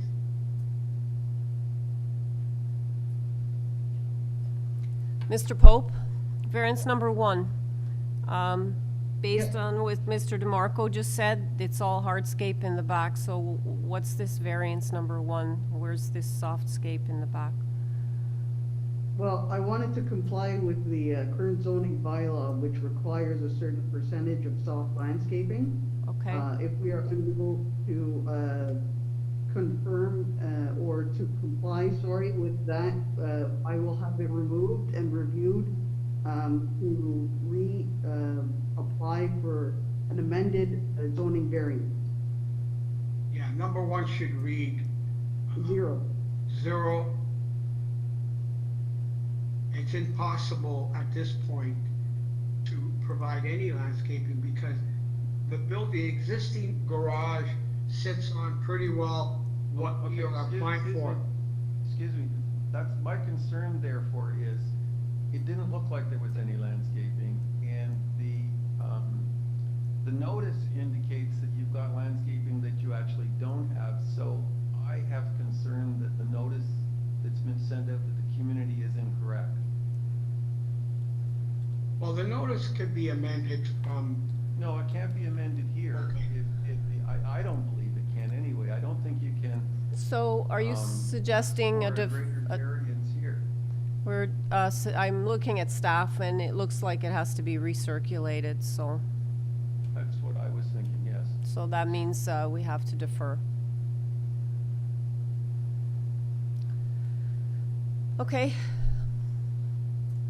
So, Mr. Pope, based on the inaccuracy of the, of variance number 1, this has to be recirculated to the public. I've just got the nod from our city staff. So we'll have to defer, we'll have to defer this item. Oh, okay. We can't, Madam, we can't amend that to, No. minimum, no, okay. not a Well, problem. no, because when people look at this, I mean, that's a big difference, 18.5 versus 0. So, sorry, but it's unfortunate you didn't notice it on the notice, but we have to recirculate to make sure the public's informed properly, so. Okay, panel members, we'll have to take it into committee then, on the deferral. Mr. Nifl. Madam Chairman, I'd like to move deferral of the application, which will allow the applicant the opportunity to correct the variances that are before us. Okay, do I have a seconder? Mr. Clay? With a proviso, Chair, and this is probably only me speaking, but if and when this application comes back for consideration, the applicant might be helpful to the committee to explain why the garage needs to be the height it's being proposed as opposed to being within the current bylaw allowances. I didn't get a satisfactory answer as to why that needed to be higher.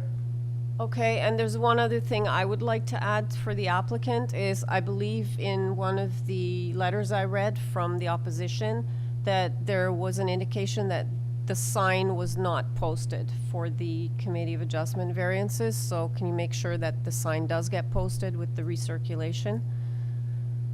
Okay, so with that, so the deferral to correct the variances and for the applicant to deal with the other issues mentioned by myself and Mr. Clay.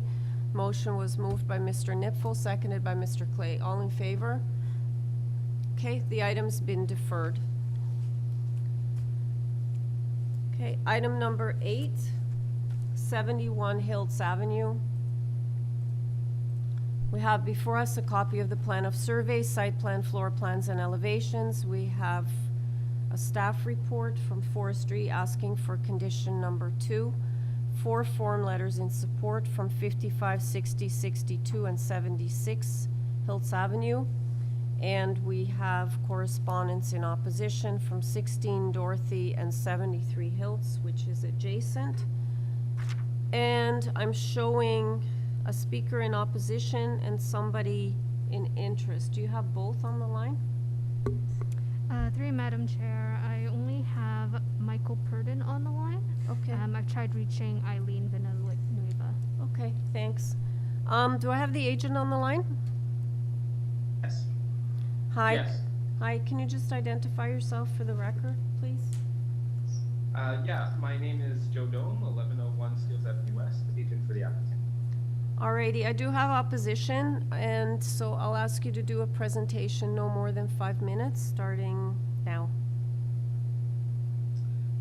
Yes, so regarding variance number 1 pertaining to FSI, I would like to point out that the design of the addition was considered in regards to the bylaw and its context on the street. Aside from a small squaring off of the front corner of the dwelling of 4.43 square meters for the staircase, the proposed footprint is not increasing outward. And if you could bring up the location map, you can see that the existing 2-story dwelling at number 71 has a smaller footprint with a shorter length than many of the other dwellings on the street, which have their own rear additions. There's also a similar 3-story detached dwelling across the street at number 60 HILTZ. Due to the fact that this is a corner lot with a rear garage, as well as the loft rating sloping up to the back, there is not much flexibility to expand to the rear. Therefore, a third floor addition to provide a comfortably sized family living space, given the lot constraints, is quite a reasonable option, especially that the third floor itself and the height of the proposed dwelling, 9.22 meters, are as of right, and there are no setback variances requested. Variance number 2 pertains to the front main wall height, which is a very small increase of 0.14 meters over the bylaw, and only pertains to the squared off front addition. The rest of the front main wall height is actually much lower than the bylaw. Variance number 3 pertains to changes to the front wall, which is due to the front squared off addition to the staircase and the third story.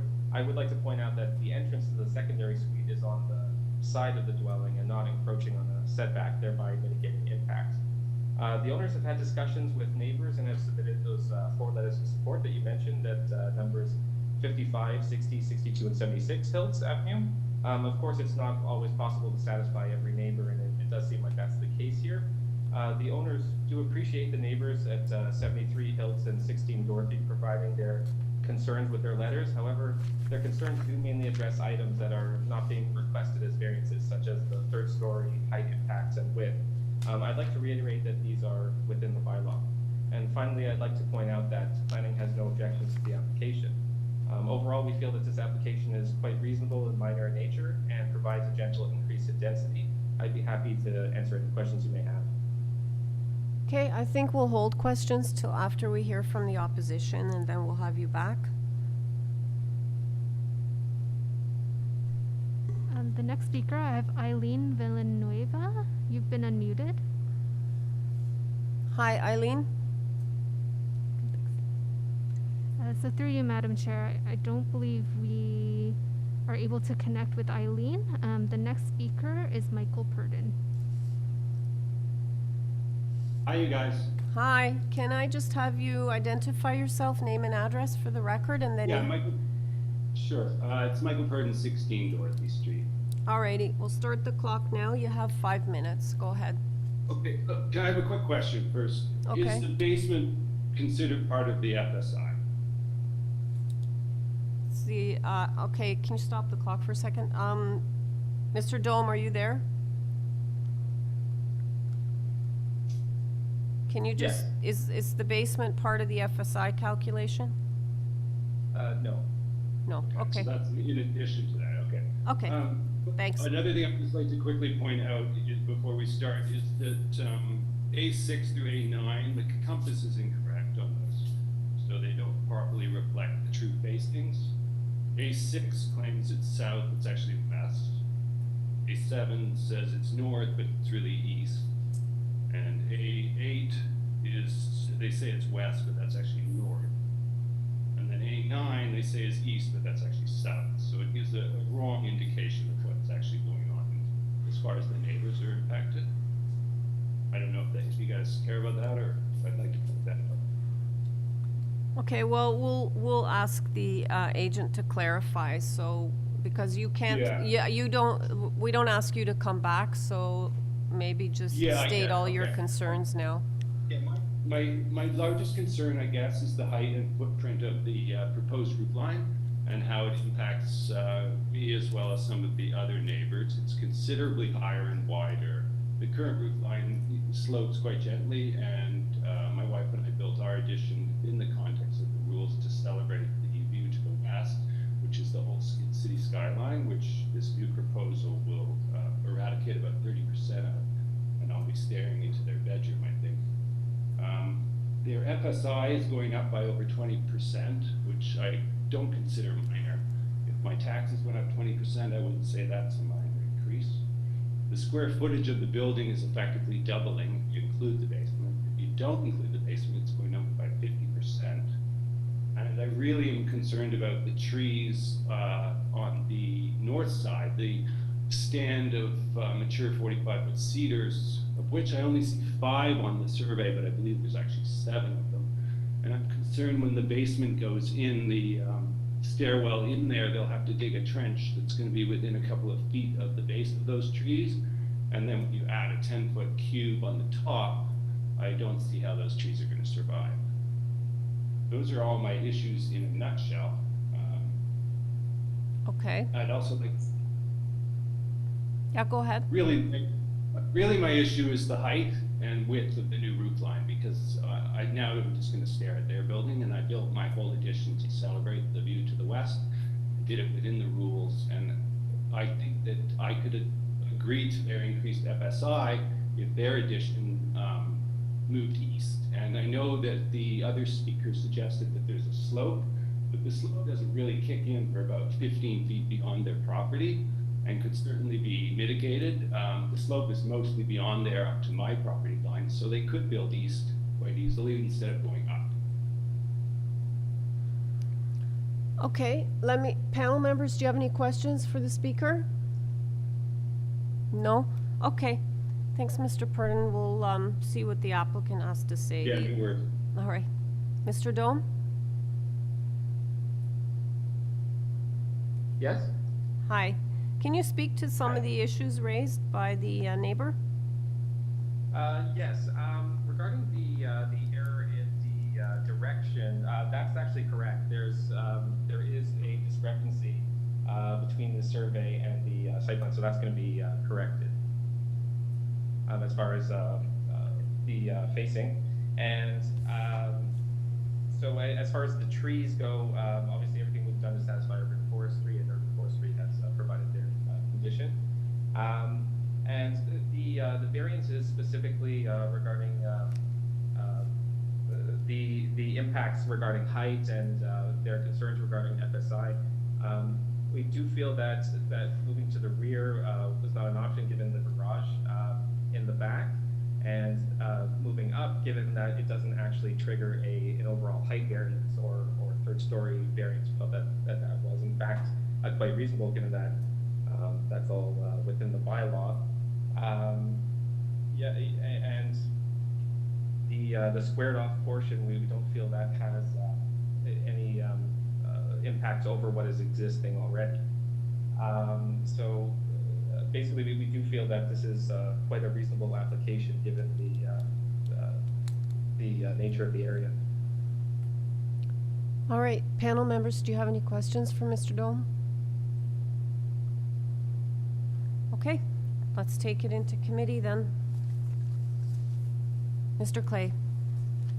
Sure, I'll start, Chair. I actually thought this was quite a reasonable application.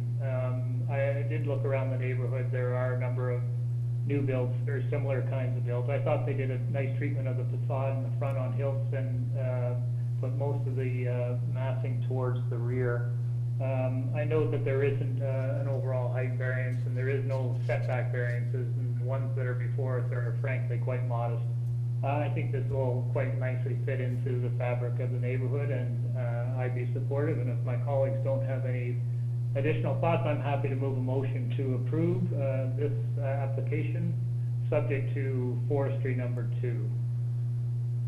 Okay, Ms. Chan, did you want to second that? Yes, I will second it, and I agree with Larry. And then I don't see there's only one variance that sort of concerns number 1, and I do not think it's the 20% increase from the permitted FSI. I think it's only 14%. I think it's minor, and I would in support. All right, so motion to approve, moved by Mr. Clay, seconded by Ms. Chan, including forestry number 2. All in favor? The application's been unanimously approved. Thank you. Item number 9, 80 Madison Avenue. We have before us a copy of the plan of survey, site plan, floor plans, and elevations. We have staff reports from forestry asking for condition number 2. And in the supplemental agenda, we have a heritage report asking for a condition. Okay, I do not show any opposition speakers, so do I have the agent on the line? Good afternoon, Madam Chair and members. My name is David Winterton. I'm an associate at ERA Architects, and I'm the agent for the owner, who I believe is also online. Okay. You're speaking on behalf of the owner? I don't think... Yes, please. Okay. Panel members, do you need a presentation? No. Do you have any questions?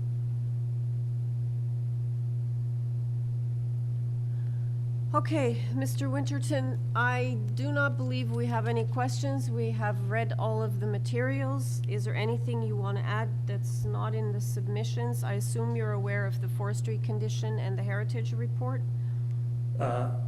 Madam Chair, yes, we've had productive meetings with both Heritage Planning staff and the advisory committee of the HCD in the neighborhood. This is a fairly minor extension of the back. The new owners are looking forward to this restoration of this very fine annex house. And Right. we're hoping the committee sees this as minor variances indeed. Alrighty, well, let's take it into committee for a decision. Mr. Nipfel. Madam Chairman, I think this is a very modest application, and I think it mimics what's next door. I don't see that it creates any disruption to the community or the fabric in the area. I'd like to move approval subject to forestry condition number 2 and the heritage condition that we have before us. Alrighty, seconded by Mr. Clay. So, all in favor of that motion? Okay, so that motion carries unanimously. Next item, item number 10, 613 Durie Street. We have before us a copy of the plan of survey, site plan, floor plans, and elevations. We have forestry asking for condition number 2. And, well, this is truly minor, one variance. So do I have the agent on the line? Yeah, it's Mario Cosentino. I'm the homeowner. Hi. We don't need a presentation on this one. Is there anything you want to add? We've read all the material. We're ready to make a decision on this one. No, nothing to add. Okay. So, Ms. Chan, we're in committee. Yes, I agree. This is very minor, and if there's no other comments, I'd like to move for approval subject to forestry condition number 2. Seconded by Mr. Clay. So all in favor of that motion? So that was moved by Ms. Chan and seconded by Mr. Nipfel. No, I wrote it down wrong, I think. Was it Larry? Yeah, okay, by Mr. Clay. Actually, I think it was Carl. Yeah, I wrote down Carl, and I'm thinking maybe, That's me. I'm like, Carl and I look identical. no, it's my shorthand. Both of you have an A in it. It is still Kyle, though. Okay, all right, so seconded by Mr. Nipfel. All in favor? Okay, the motion carries unanimously. Thank you. All right, item number 11, 908 Greenwood Avenue. We have before us a copy of the plan of survey, site plan, floor plans, and elevations. We have revised site plan, floor plans, and elevations that were received January 19th, as well as a covering letter from Mr. Trotter, the agent. We have email correspondence from planning, and I believe there's a condition in the email. And correspondence in support from number 906, which is adjacent. And we received more correspondence from those people in our supplemental agenda also. And I don't have any opposition speakers. Okay, Mr. Trotter, are you there? Yes, Andrew Trotter, 81 St. Clarence Avenue, Toronto. I'm the agent, designer for 908 Greenwood. Have you seen the condition that planning is asking for regarding a planter box? Yes, well, I worked that out with planning. We discussed bringing the stairs up closer to the house, but that wouldn't have passed the building code. So we worked out the cedars and the planters as a as resolved. So, and that seemed to satisfy planning. Okay, panel members, do you have any questions for Mr. Trotter? Mr. Nipfel? The obvious question is why did development proceed without the necessary approvals? Because we don't condone proceeding without approvals, and we need an explanation. Okay, so everything in the drawings, it's funny, the zoning examiner asked me to put in new instead of existing. I believe I talked to the committee said they were gonna say things were existing. So everything outside of the front staircase is an existing situation since 2005. The owners bought the house with the rear addition, with the rear deck, with the garage in the back, with the enclosed front porch. All those things were they were all done maybe as early as 40 years ago. But because some of them hadn't been addressed, you know, the city's saying now, if we don't have a record of it, then you have to call it new. So the only thing that was new was the front steps, and basically, because it was just literally a small wooden step, they were just replacing. They felt that it was so innocuous that it didn't really require a permit. It was just the carpenter. They hired a carpenter to do it. He didn't think they needed a permit. It was a very small thing that blossomed into this, you know, all these variances from these previous things that had nothing to do with the new owners that own the building. That's what happened. Okay, thank you, that's very helpful. Yeah. Any more questions, panel members? Thanks, Carl Frost. I was gonna say, that's actually a very reasonable explanation. I was particularly struck by the fact that it actually is built in a way that meets building code. So looking at the site, it's a very limited options in terms of what you can and can't do there. So it seems quite reasonable. Okay, no more questions? Okay, Mr. Trotter, we're ready to go into committee to make a decision. Anything you want to add that's been missed? I can't really think of anything other than really the issue is just these few front steps to just get in and out of the house. That's really what it stems from. All right, we're in committee, panel members. Mr. Nipfel? Mr. Chairman, I echo Larry's comments. I think this is quite reasonable. The explanation as to why it needs to now be legalized is also quite acceptable. I'd like to move approval of the application subject to the planning department condition. And the planning department has negotiated changes to the application which improve it. So, and also I would like our approval to indicate that we don't condone proceeding without the necessary approvals. We put that in previous approvals, and I think it's helpful. Okay, so that would just go in the notes. Okay. Do I have a seconder? Ms. Chan? Okay, so motion to approve. Moved by Mr. Nipfel, seconded by Ms. Chan, including the planning condition as well as the notes regarding building without approvals. All in favor? Okay, the application's been unanimously approved. Thank you. Item number 12, 182 Curzon Street. We have before us a copy of the plan of survey, site plan, floor plans, and elevations, revised site plan, floor plans, elevations, and zoning waiver received on the 19th, covering letter from Cheng Zhang, the agent, and we have email correspondence from community planning.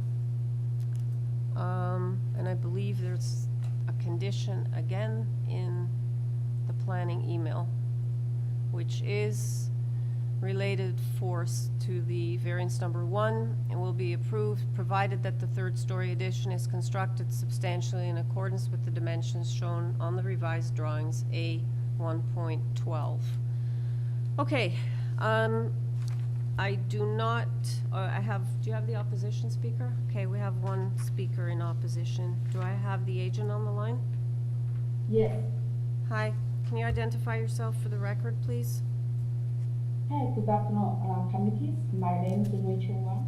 I'm the authorized agent of the project at 182 Curzon Street. Okay. I'm going to apply just one variance, which is the FSI. The required FSI is 0.6. The proposed FSI is 1.12, 11 actually. Actually, Yeah, sorry, unfortunately- can I just stop you for a second? I just want to clarify this before we go any further. So based on what I read in your covering letter, you are wanting to amend variance number 1 to read 1.11 times the area? Yes.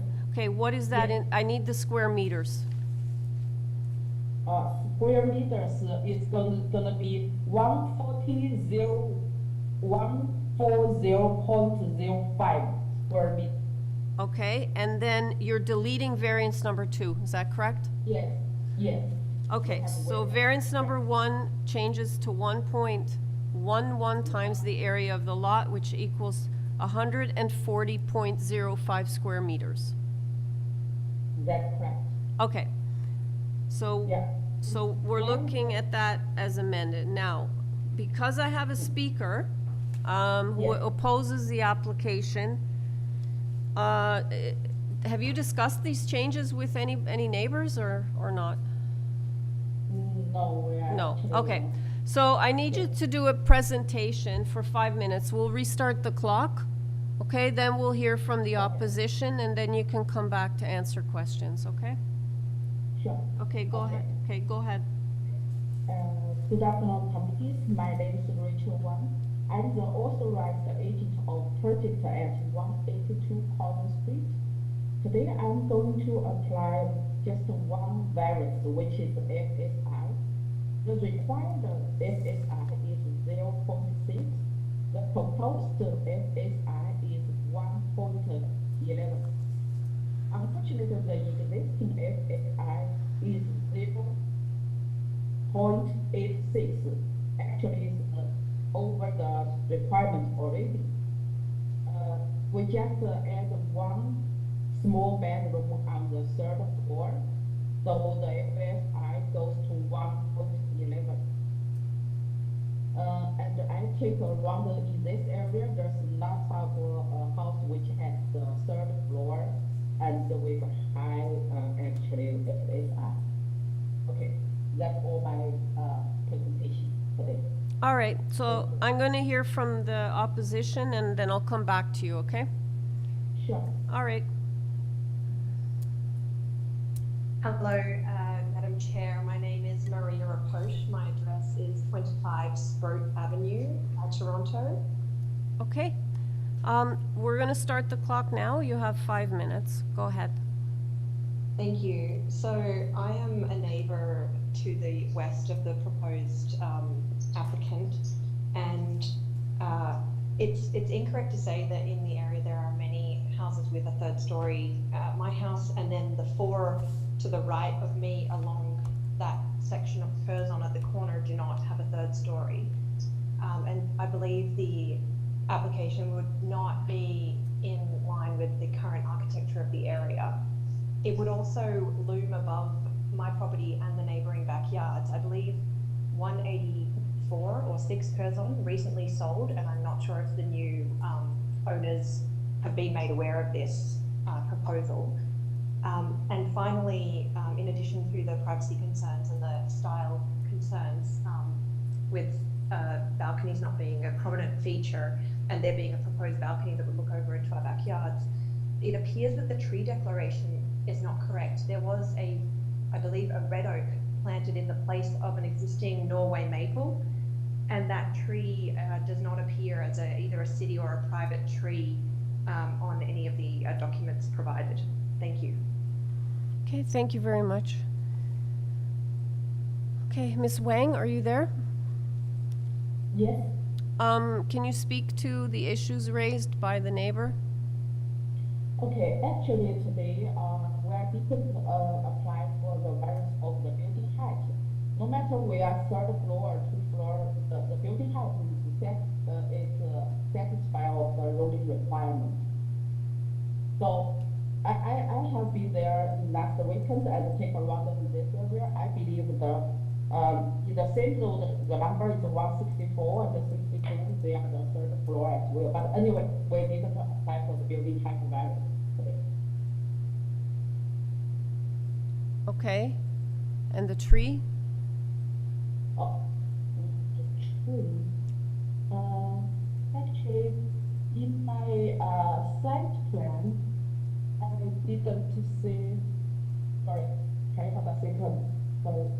didn't see this. Actually, if there's a tree in our land, we're gonna do our best to protect it. Of course, for sure. Okay. All right, let me see if the panel has any questions. Do you have any questions of the agent or the speaker, panel members? Ms. Chen?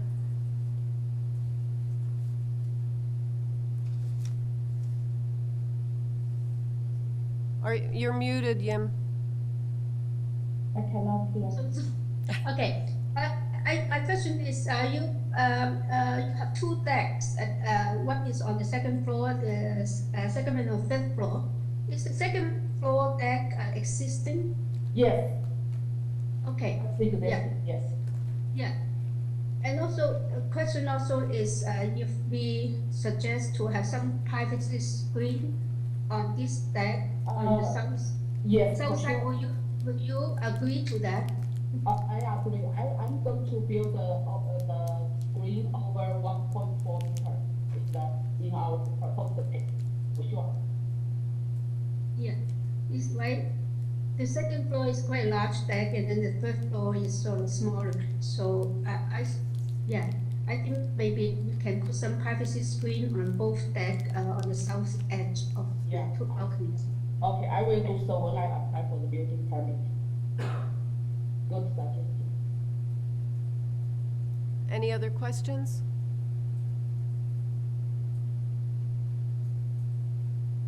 Okay, seeing none, we'll take it into committee.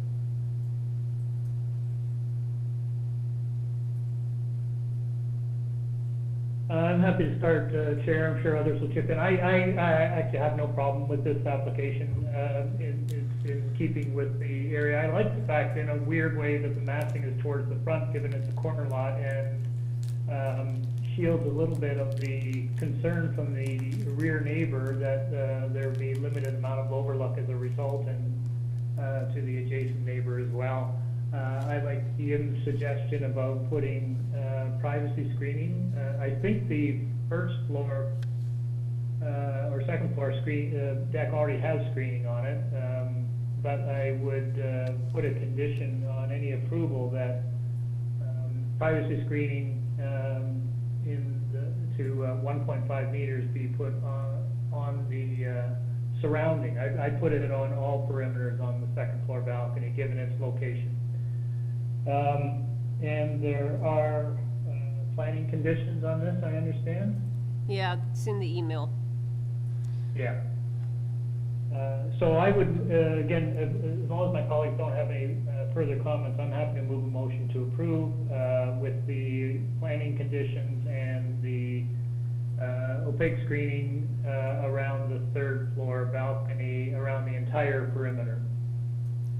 Did you want to add? Yeah, Including the north side is facing the street. Yeah, again, I think it should be around the whole side. Yeah, I mean, you can disagree, I guess, but No, I'm just concerned whether it is a privacy concern on that side. Well, I did notice that there was screening on the second floor balcony around the entire amount, so I think it would just replicate what's on the second floor balcony. All right. Okay, so just to clarify, screening all around on both balconies? Correct. Okay. And you're okay. All right, so the motion is to approve, including the planning condition and the condition for privacy screening to be around all sides to 1.5 meters on second and third floor balconies. Moved by Mr. Clay, seconded by Ms. Chan. All in favor? Okay, that motion carries unanimously. Thank you. As amended. As amended. So that's with the... Oh, yeah, pardon me, yes. Yeah, that's with the removal of variance 2 and variance 1 being changed to 1.11 equals 140.05 square meters. Okay. Item number 13.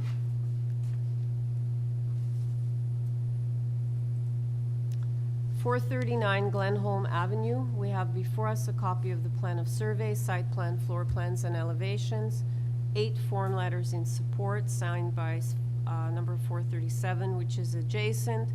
443, 448, 450, 452, 456, and 460 Glenholme Avenue, as well as 62 Ashbury.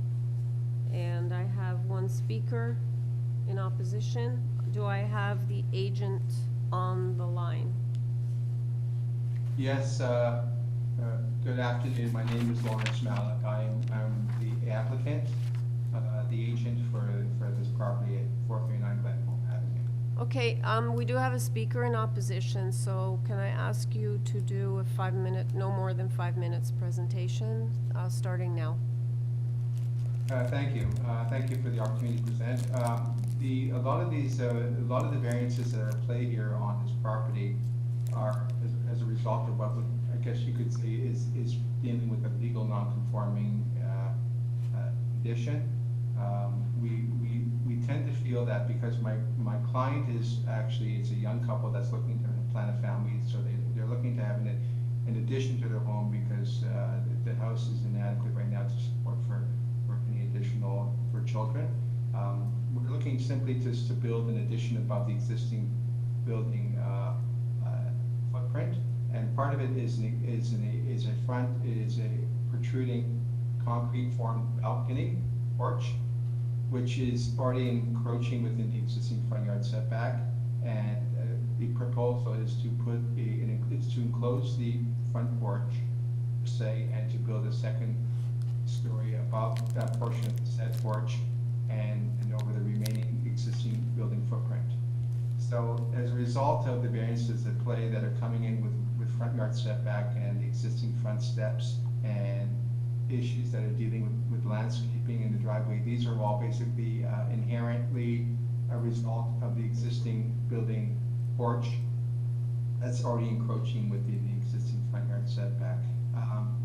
The location of the existing house in proximity to the south side yard's lot line is a result of what's there, and we cannot change the positioning of the house. So to propose the addition above the existing footprint is inherently the setback, the side yard setback is not going to be able to be changed as well, because the building footprint right now, the house is already in the same proximity to the lot line.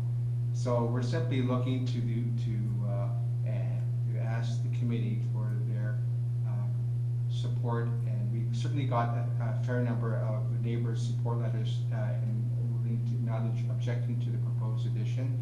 I believe the neighbor to the north and to the left on the plan you're seeing in front of you is building a 4-story quadruplex facility, and I know that part of their property is basically part of their property is very close proximity to ours too. So I believe they may have been the only neighbor that was an objection to it. So I guess just in conclusion, I mean, we're simply just looking to build on top of the existing building footprint foundation. We're not looking at all to extend beyond that, other than just enclosing in the existing front porch.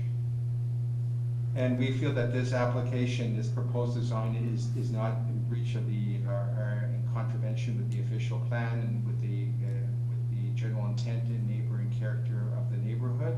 And we feel it is minor in nature. Okay, thank you. Panel members, if you can, do you want to ask a question now, Mr. Nipfel? Or do you want to wait till after we hear from the speaker? I can wait. Okay. I can wait. Great. Okay, Mr. Barbini.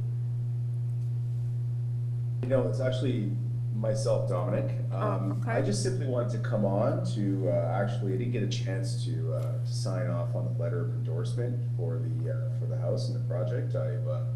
I've always endorsed it. I always encouraged it. I always thought it was a good thing. And we spoke, the neighbors and I, a few times about it. I just never got around to. I lead a pretty busy life, and I never got around to signing and providing the letter over to them. So I'm just here to express my support, and yeah, that's what it is going forward. Okay. All right, so you're in support of the proposal because you're listed as you're listed as opposition. So, okay. Yeah. No, yeah, maybe there is some mistake there. I don't know, but okay. But that's it. All right. Thank you. Okay. Thank you. I'm gonna exit now. Okay. Okay. Mr. Nipfel, go ahead with your question. Mine's very simple. In going through the people that are in support and not in support, the one that seems to be missing, and according to my tally, is the adjacent property owner at 441. Have you? That's who just spoke, Carl. That's who was Is that just, the guy that yeah, just spoke? yeah. Oh, okay. That's my, okay, great, thanks. Okay. Mr. Clay? Thanks, Chair. I noticed from the site drawings that, well, first of all, there's a reverse slope driveway going into a basement garage, but I noticed from the plans it says existing driveway to be repaved. Is your intent to dig up and repave that driveway? The intent was basically to refurbish, or basically to repair the driveway. What it is, the driveway is an interlocking type of stone, so we're just looking to basically remediate and to repair. Some of the pieces are a little bit dislodged and a little bit uneven. We weren't anticipating to change the grading per se, because we weren't looking to change the garage. And we thought that would just open up a whole can of worms to start changing all that around.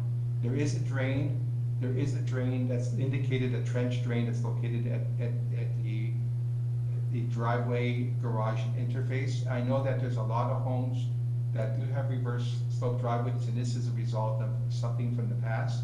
And I know that it is a general rule of thumb that the city likes to encourage that the drainage slope to the point where from the driveway garage entrance main wall elevation is to be slightly higher than that of the sidewalk or at the front lot line. But that's an existing condition I cannot change.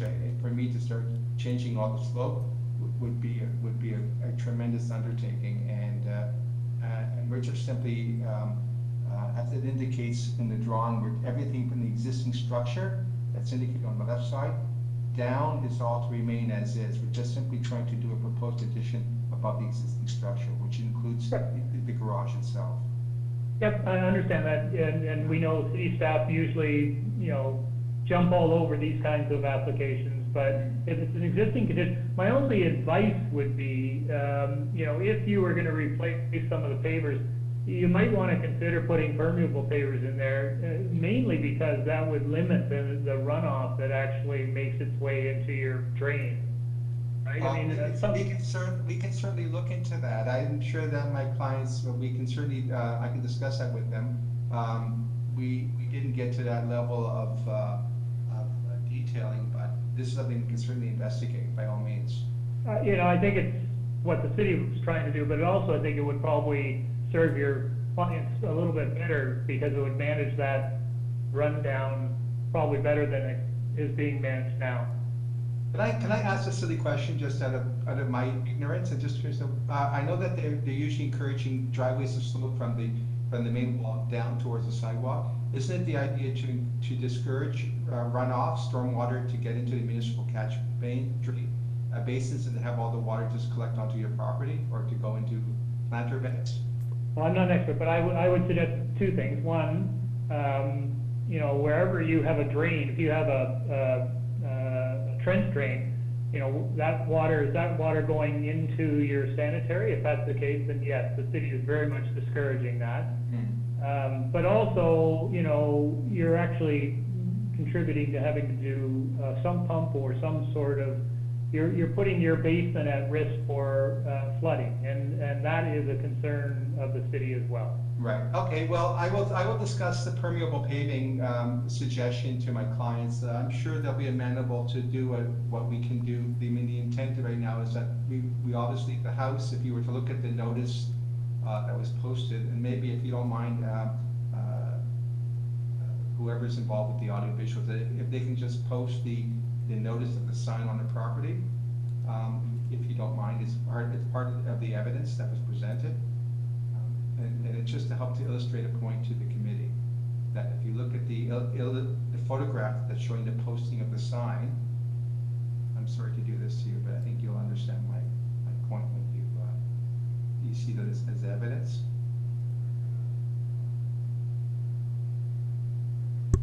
Just give me Is one that second. in the AIC? or- The elevation of the existing house it definitely needs to be improved, and I think what we're doing is trying to help revitalize and add more character to neighborhood. I mean, the neighborhood's changing anyway because of the LRT that's going to be going in. So I'm sure there'll be a lot more younger families and changes happening to the demographics of the neighborhood. But all said, I think the idea here is to take something which is somewhat outdated and also has physical characteristic flaws because the building needs to be properly weathertight and that sort of thing. But this is only going to be improvement. So unfortunately, I guess that image is not coming up on display, but when you see it, you'll understand. We're just simply trying to enclose it. Well, we're looking for it because members don't have it in their package, so he's trying to get it off the AIC. Yeah, so here from the photograph you see in front of you, that concrete and brick porch, it's what we want to do a treatment to the facade to, in fact, enclose it and just do a second story above that. So, I mean, it's a physical element that's already there, that's encroaching in the front yard setback. And as you can see, there's an interlocking driveway and there's a planter box and all that sort of thing that is there already. So it's something that has existed for several years. Thanks for just putting it up. It just helps to let the committee know what we're dealing with. Okay, any other questions, panel members? All right, we have no further questions, so we'll take it into committee for a decision. Ms. Chan. Yes, actually, I like this proposal. I don't have problems, and I think that Larry's suggestion is a very positive one to, if they're going to replace. I do not know whether we can put it at condition because they are not proposing to repave, they only propose to repair the driveway. And also I like the fact that they do have supports by a lot of property owners there. And also I think the proposed 2.5 story will fit in that area in the neighborhood. It will not have negative impact. But I still want to know whether we can put a condition if they're not proposing to repave the whole driveway. Okay, anyone else? If not, did you want to, Mr. Niffel? Madam Chairman, I was going to second the motion. I wonder if the condition might be that any repaving of the driveway is to be in terms of permeable pavers, if we might state it that way, because they're not proposing to do it now, but if they do it in the future, there's a commitment to do it in permeable pavers.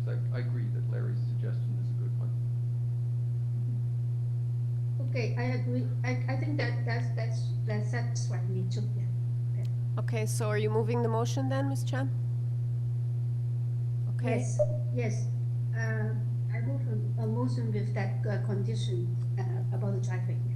Okay, so Ms. Chan's moving motion for approval with the condition that any repaving is to be done with permeable pavers, and that's seconded by Mr. Nipfel. All in favor? Okay, your application's been approved unanimously. Thank you very much. Okay, take care. Thank you. Guys, where are you at with the YouTube feed, just before I keep going? An hour? Okay. Item number 14, 174 Indian Grove.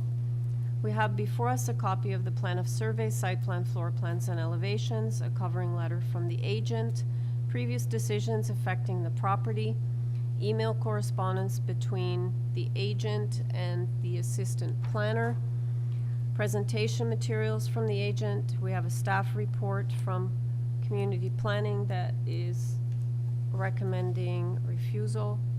We have a form letter in support signed by owners and occupants of 172 Indian Grove, that's adjacent. We have correspondence in opposition from number 45, 47, 49, and 51 Keel Street, as well as several individuals who did not provide their names. Okay, and then in the supplemental agenda, we actually received more presentation materials from the agent. That's when we got the staff report recommending refusal. And we have another form letter in support from 172. All right. Do I have the agent on the line? Hi, yes, I'm the agent and owner of the property, Adam Molson. Hi. How many speakers do we have here? 3? 3, Madam Chair, we have 3. Okay, Mr. Molson, we've got 3 people in opposition, so can I ask you to do a presentation? 5 minutes, we'll start the clock now. Okay, is it possible to bring up the presentation materials I submitted? Sure, just give us a second. Okay? Okay, thank you. Okay, so in August 2020, we received approval at C of A to build the garage with a storage basement beneath, as shown in this drawing. At the time, we did not meet building code requirements for a laneway house, as the side walkway of our house did not meet the required 1 meter width. We can go to the next slide. The 1 meter code requirement was reduced to 0.9 meters in November 2020. And so we started to investigate a laneway suite while we went through the process of permitting the approved design above. The application before you is shown on screen, where we are proposing to add a story above the previously approved plan to create a laneway suite. Next slide, please. The grading of our property is very unique in that the backyard is a full story below the rear lane. The map highlights our home in yellow with the garage on the left. The areas in green are at the same grade as the laneway, and the experience of our proposed project for anyone standing in the green areas will be that of a 2-story laneway dwelling that is compliant with the height and setback requirements of the bylaw. You'll note this is generally true even for the neighbors to the south of us on our side, as we have a retaining wall in our backyard that runs from 6 feet high along the south property line, and those backyards are raised well above us. The areas in blue are at the same grade as our backyard, and it is in these locations that the structure will be experienced as a taller building. Next slide, please. Here are some photos showing the rear of our property from different angles. Note the constructed storage basement, which is concealed by the grade on 3 sides. Next slide, please, which is a view from the south. And then next slide, please. This is the backyard of our neighbor to the south. You can see to step down a couple feet from the lane, but it is still well above our backyard. Okay, next slide, please. Here's the view from the back of our attached neighbor to the north. We require a height variance because grade is calculated as the average of the 4 corners, but from the laneway side, we are compliant with the 6.3 meter height cap within the bylaw. We have a variance for number of stories because the storage basement is considered an extra level. I would note that basements for laneway suites are permitted within the bylaw, but again, our grading triggers a variance in this case. Next slide, please. We require a variance for penetrating the angular plane, but it's a matter of inches. This image shows our original application for the laneway suite made last September. In this instance, the building is 6 meters taller than the lane, which was what was permitted at the time. On December 17th of last year, several amendments were made to the laneway bylaw, including an increase in the maximum height allowed to 6.3 meters. When we were at 6 meters, we did not require a variance related to the angular plane. If you go to the next slide, you'll see a copy of our original zoning notice from that application. There is nothing required for angular plane at the 6 meter height. If we go to the next slide, you'll see that when we raised the structure by the 0.3 meters to take advantage of the increased permissions in the amendment, which is overlaid here in red, we just penetrate the angular plane by a matter of inches and trigger the variance. The reason we wanted to take advantage of the extra height was that we were doing this as an all-electric laneway suite to support Toronto's decarbonization goals. To keep our operating costs in line, we need a high-performance envelope with a super insulated roof, and it was very challenging to maintain proper ceiling height and get the insulation we need within the 6 meters. Next slide, please. As some additional context, there are multiple garages with storage basements on the lane. The image on the left is from a few properties to the south. Note that their basement is exposed on the side, unlike ours. The image on the right is from the north at the far end of the lane and shows a story above a garage. Next slide, please. This photo is of the townhouse block directly behind us on the other side of the lane. You'll see it is 4 stories high above the lane, probably 11 to 12 meters, and it is a full 2 stories higher than our proposed laneway suite dwelling. You also note full asphalt backyard with almost no landscaping. Next slide, please. Lastly, I would note that the 1 letter of opposition you received from the 4 homes behind us on Keel, which was the home that you just saw, are from properties whose experience of the proposed building will be that of a 6.3 meter two-story laneway home that is in compliance with the bylaw. The letter also contained a number of factual inaccuracies about us in our application, so if there are any of those items that the committee is concerned about, I'm happy to address them during questions. Meanwhile, the neighbor on our side to the south has provided a letter of support, and I've spoken with both the neighbors at 176 and 178. 176 were supportive and let us excavate into their property when we constructed the basement. However, they've been out of the country for the last several months, and I have not had contact with them in a while, which is why I was unable to request a letter. The neighbors at 178 also said they were not opposed to our application, but they were not comfortable submitting a letter either way at this time. Lastly, you will have seen the correspondence in the file with the community planner who had indicated some concern with the application after I reached out. I had requested to discuss them with her before she submitted her recommendation, but you'll see from the email she refused to do so and was not willing to speak with me. Prior to updating our application for revising the height, I had been in contact and reviewed the application with Greg Ewens, who is the policy planner in the chief planner's office responsible for laneway housing policy. Can you, he confirmed. Can you wrap up, please? Sure, I'll wrap up. Yeah, no problem. He just confirmed that obviously the bylaw did not anticipate our grading situation. He thought our application was very reasonable given the grading condition, but unfortunately he's not allowed to write anything. Only the community planners who I have not spoken to. So I'll stop there. Great, thank you. So we'll have you back after we hear from the opposition, and panel members, if you can hold your questions till then, that'd be great. Okay, do you have the first speaker on the line? Yep. Myodrag Slepchev, you are now unmuted. Yes, can you hear me? I can. Can you please state your name and address for the record? Yes, my name is Miodrag Slepchev. I'm living in 49 Kill Street, just across the neighbor 174 Indian Road. Okay, you have 5 minutes starting now. Go ahead. Yes, adding third floor to approve the building over there, and this neighbor is asking will create privacy issues with me and my family, because it's just across our building and our master bedroom. Also, it creates less light to our home, and it creates shade on our backyard and the building too. Also, the current variance it cannot be considered as minor. The proposed development would result in the height of the building being nearly 33% taller than current permit. The building have 50% more stores than currently permitted. The property having nearly the third less available space in the backyard for soft landscaping, and fourth, the rear yard impact will be reduced by 33%. None of those differences can be considered as minor change from currently permitted under the bylaw. That will be just from my side. Okay, thank you, sir. Any questions of the speaker?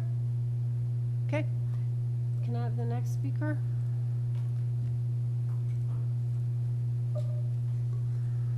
Hello, can you hear me? Hi, Adam? Yes, this is Adam Duguay, and I'm 45 Keel Street. Alrighty, we'll restart the clock and you have 5 minutes. Okay, thank you.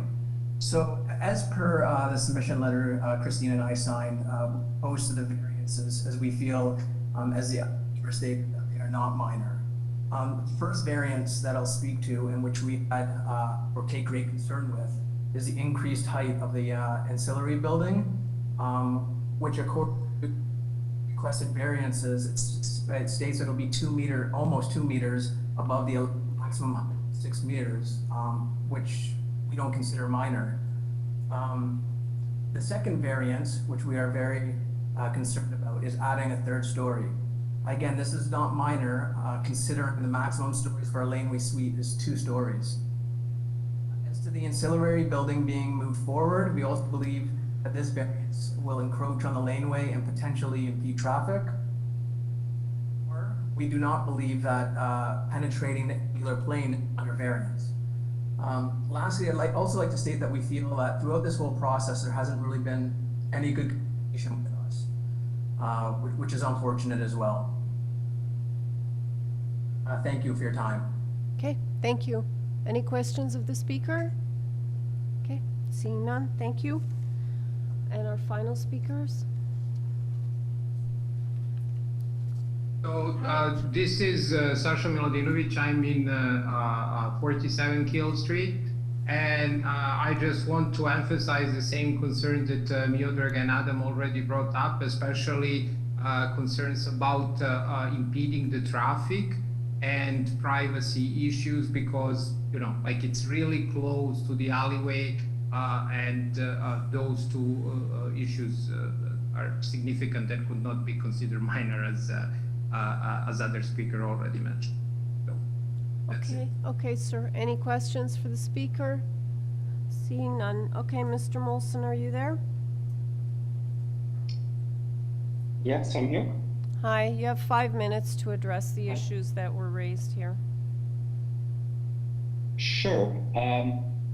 So, it sounds like most of the concerns are with height and stories, and I respect what they've said, but, with respect, their experience as living on the west side of the lane is going to be of a building that is 6.3 meters high and 2 stories, which is essentially as of right under the bylaw.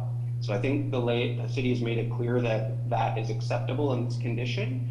And so I think it's quite reasonable in that regard. I would note again, with their townhouses being 4 stories, our laneway suite actually looks at their living room level, which is their second level. Their bedrooms are on the 3rd and 4th level. So they have a full 2-story height of their building above our laneway, proposed laneway, where in most other conditions, this 2-story building would be facing a 3-story building. I've also measured on the city's maps, the face of our building will be 61 feet away from the face of 49 and 51 Keel, and 55 feet away from 45 and 47 Keel. So it's quite a large distance in that regard.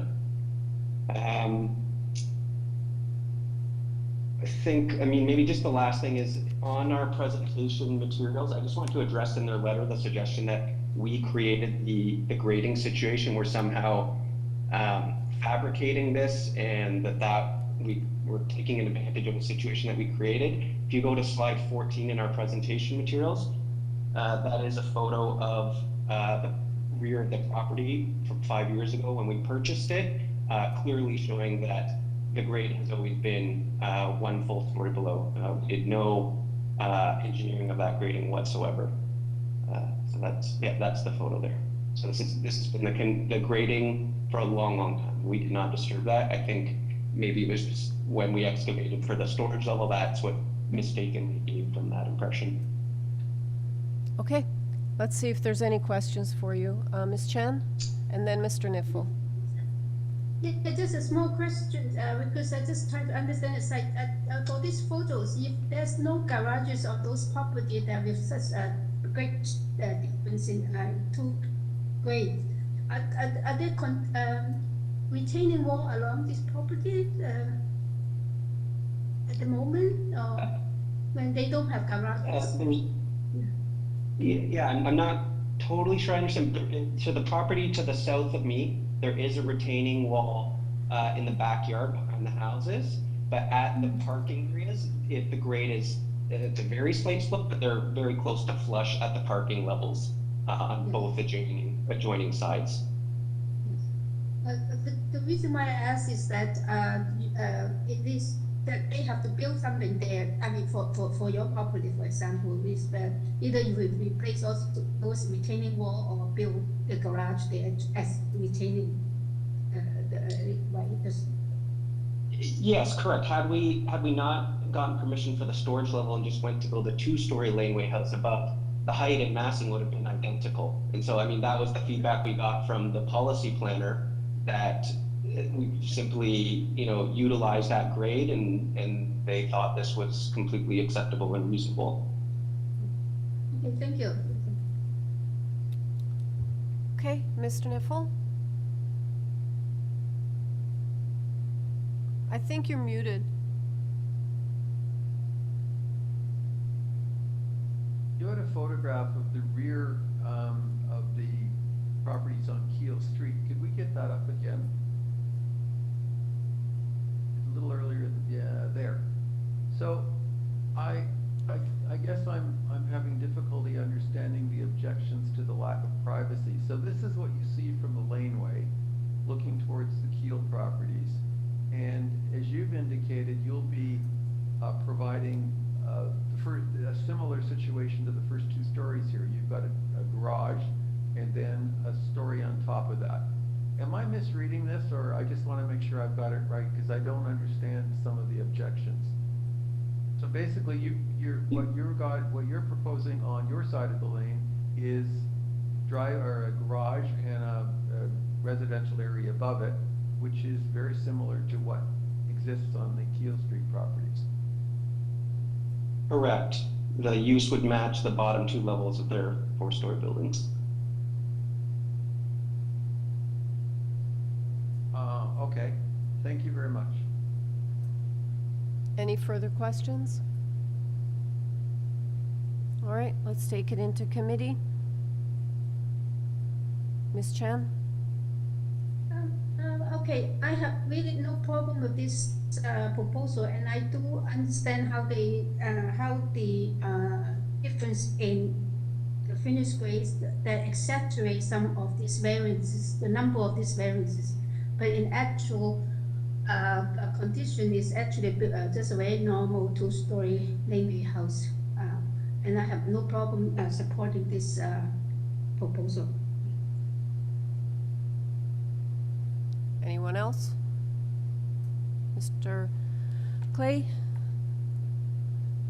I think you're I muted. think Carl had his hands up first, I'll let him go, and then I'll wrap up. Okay, Carl. I do have concerns supporting it. Logistically, it doesn't appear to create too many problems, but I'm reluctant to approve an application when the planning report says that it doesn't comply with the intent and purpose of the official plan and the bylaw. Those are 2 of the 4 tests that we need to prove. So I'm very uncomfortable approving this in light of the planning department report. I would be more inclined to suggest a deferral so that the applicant can have discussions with the planning department. It appears that the applicant had tried to do that. The discussions didn't occur. They need to take place. But I won't be voting for this as it is because of the planning department report. I do not want to, particularly on the laneway suite, I feel very uncomfortable going against a planning department recommendation that says it's contrary to the official plan and the bylaw. Mr. Clay? Thanks, Chair. I have a number of observations on this one, so buckle in. First of all, I wanted to commend the owner. I thought the presentation was excellent and very helpful and hit all the kind of question marks that I had on this application. I was struck by your point about the adjacent neighbors on Indian Grove who are basically in support. And I think those ones, given the grade nature of the property, those are the ones that are actually probably more affected than the houses in behind or the townhomes in behind. So I thought that was good. This is a very unique piece of property with a very unique grade structure. I totally understand why the proposal is as it is. With respect to Carl's point about city staff, I'm perplexed as to why city staff is recommending refusal. I think given the nature of the grade and the unique features of this property, would be mitigating some of those concerns. I get you're not allowed 3 stories, I get that, but the actual amount of building that is going to be shown or above the laneway height is very close to being compliant with the bylaw. And I would make one really important observation about the location of this site. This site is about a 1-minute walk from the Keel subway station, and on either side, High Park, on either side, commercial strips. These are the kinds of locations, in my view, where we should be encouraging additional rental accommodation to take advantage of the infrastructure that the city has available in these areas. So I thought this, and I thought the design was really good, the fact that it's being designed with a extra insulated roof and it's electric. I think all those things, to me, contribute to my view that this is a very supportable application, notwithstanding city staff, and I don't like going against what they're recommending, but I'm struggling with their recommendation on this one, so I too will be supporting this application. Okay, thank you, Mr. Clay.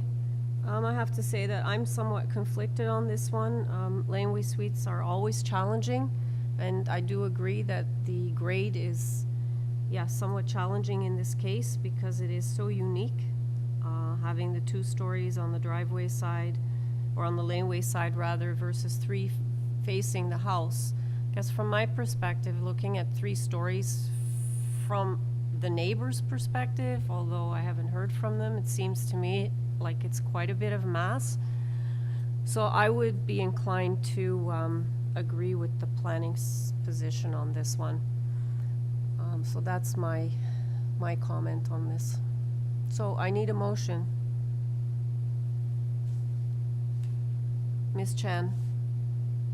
Yeah, I would like to move a motion. I do understand the concerns, and I also the planning staff report, but they are not very specific about why it's not acceptable. And I go along with Larry's analysis about adding extra housing stock in this area. And I move for approval subject to the standard laneway house engineering conditions. Okay, and a seconder? Okay, so there's a motion to approve the application moved by Ms. Chan, seconded by Mr. Clay. All in favor? Okay, and I will abstain to avoid a tie. Okay, opposed? Mr. Nipfel, so that motion carries. Okay, so the application is approved. Yeah, go ahead, Ms. Chan. Can I request 1 minute break? 1 minute? How about? I just need to. Okay, well, I'll give you 5, okay? I don't.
The next item is item number 1584 Marion Street. We have before us a copy of the plan of survey, site plan, floor plans, and elevations, and a covering letter from the agent. Okay, do I have the agent on the line? Good afternoon, Madam Chair. Jay Smith, agent for the application. Hello again. Panel members, we have one variance before us. I don't think we need a presentation. Any questions? Okay, Mr. Smith, we're ready to go into committee. We've read all the materials. Is there anything you want to add that's not covered in the materials? No, thank you, Madam Chair. Alrighty. Okay, we're in committee. Mr. Nipfel? Madam Chairman, this is an extremely minor application for a modest addition to the third floor. I don't see this as any implications for the neighborhood or the community. I'd like to move approval with no conditions. Okay, motion to approve, moved by Mr. Nipfel, seconded by Ms. Chan. All in favor? The application's been unanimously approved. Thank you. Thank you. Item number 16, 100 Morse Street.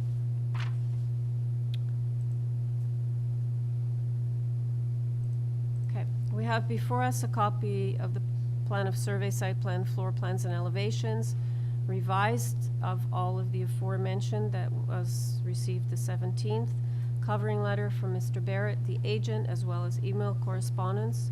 We have forestry are asking for forestry condition number 1, and Toronto Region Conservation Authority, they're okay. We have correspondence in support from 109 Logan, as well as form letters in support from 38 Empire, 48, 49, 52, 51, 61, 73, 77, 79, 87, 91, 97, 99, 101, and 102, and 104 Morse Street, as well as 69, 71, 91, and 107 Logan Avenue. Also support from 98 and 106, 98 being adjacent, Morse Street, and 93 Logan. We had interest expressed by 115 Logan, and we received another form letter in support from 93 Logan in our supplemental agenda, and I don't show any opposition speakers. Okay, do I have the agent on the line? Yes, good afternoon, committee members, Madam Chair. Graham Barrett, agent for the owner of 100 Morse Street. Okay. I just want to note that I believe the agent addressed the opposition from 115 that was expressed in their letter regarding no glass railings or spotlights pointing outward. Those were the only, that's the only concerns I have. Yes, that is correct. The owners will not be installing glass railings and no spotlights either way from the house. I also mentioned in my cover letter, variance 5 can be removed. Oh, yeah, actually, I have it in my notes here. Yes, so the okay. front porch stairs will comply with the zoning bylaw. Okay, so you're going to amend it then? You're going to remove it? Yes, please. Let's remove variance number 5. It's no longer necessary. Okay, great. Now, I have a question. I haven't seen any urban forestry comments. Condition 1 is permit to injure or remove city tree. There is a large tree in the front, but no construction will impact this tree whatsoever. So I'm not sure where that's coming from, but I haven't seen any forestry concerns about this. Yeah, that's all let me just double check, but that's all we have is just the standard form with that condition. So, I mean, if it's not an issue, you should be able to work it out with them. Because I'd rather, I don't know that we shouldn't put it there because I have no idea why they want it there. Right, yeah, it's kind of catching me off guard as well. There shouldn't be any impact to this tree or any others for that matter. But if it's something that has to be dealt with urban forestry, then so be it. Okay. Yeah, I think, you know, if you read further in the whole blurb we have, it's kind of, it does say if it's applicable, that you need permits and whatever. So I think if you prove you don't need it, you know, I'm sure they won't have you give them anything. Fair enough. I'd like to thank all the neighbors around this proposal as well. I think this is the most letters of support I've ever had for Oh, an yeah. adjustment application. So I think we're at a total of 31 neighbors in support. So it's nice to see owners who are very engaged with their community and neighbors who are supportive. So very nice to see. Well, there you go. Maybe you need a little plaque, have them all sign it. All right, Mr. Nipfel has a question for you. Mr. Barrett, I'd like to commend you on the covering letter. It was really excellent. It really answered a lot of questions. The only concern I have on this one is with the second floor deck and any possible privacy issues, north and south. Normally suggests that there be privacy screens provided on the north and south edges of the deck. What I'm not clear of from the drawings is whether the building to the south actually extends beyond the deck, in which case presumably a barrier on the south edge of the deck would not be necessary. Could you advise me on that?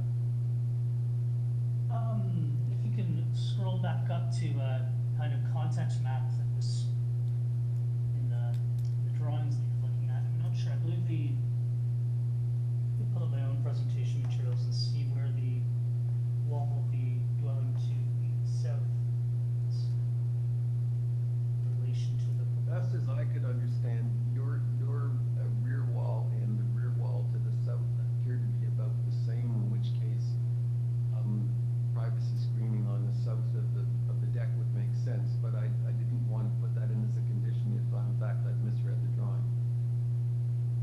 Based on the site plan, it looks like the main walls of the dwelling will be, you know, approximately in line with the adjacent frame veranda as listed on the drawings, but the deck may project a bit beyond that. If this committee feels that privacy screening is necessary on the second floor deck, then I'm sure the owners will be fine with that. The third floor deck is very small, just off. Yeah, absolutely. I have no trouble with the third floor. I'd feel more comfortable if we had the privacy screening on the north and the south edges of that second floor deck. But I wanted to engage with you about that before I proposed it. Sure, I think that's a reasonable condition that can be met. Okay, thank you. Any other questions for Mr. Barrett? No? Okay, we're ready to go into committees. Is there anything you want to add that's not covered in the material? Nope, that's all. I think everything is there. Thanks very much for your time. I believe this passed 4 tests. Okay, thanks for your patience this morning. Okay, we'll take it into committee. Mr. Nipfel. Madam Chairman, as the applicant has indicated, this application has an incredible amount of support, very encouraging, and I would think a statement about the amount of outreach that the applicant went through. I have no difficulty with the application. I don't think it creates any negative impact into the fabric or the neighborhood. I'd like to move approval subject to forestry condition number 1 and the provision of a 1.5 meter opaque screen, privacy screen on the north and the south edges of the second floor deck. As amended, right? As amended, sorry. Okay, and that's seconded by Ms. Chan? Okay, so the motion to approve forestry condition number 1, variance number 5 was removed, so the application as amended with north and south opaque privacy screen on the second floor deck to 1.5 meters. All in favor? Okay, your application's been approved. Thank you. Thank you. Have a good day. You too. Item number 17, 233 Holborne Avenue. We have before us a copy of the plan of survey, site plan, floor plans, and elevations, 3 photographs of the subject property as well as neighboring properties, and 3 photographs of trees, arborist assessment report, in order to comply affecting this property. We have 14 form letters in support, signed by 217, 219, 226, 228, 232, 236, 237, 238, 241, 243, and 2110 Holborn Avenue, as well as 184 and 192 Barker Avenue, and 272 King Edward Avenue. I don't show any opposition speakers. Do I have the agent on the line? Yes, good afternoon, members of the committee. My name is Leo Mastandre. I'm the agent of owners over that. Hello. Panel members, I don't think we need a presentation. Do you have any questions for the agent? Seeing none? Okay. Mr. Mastandrea, we have no questions. We're ready to go into committee. Is there anything you want to add that's not covered in the materials? No. No? Okay. All right, panel members, we're in committee.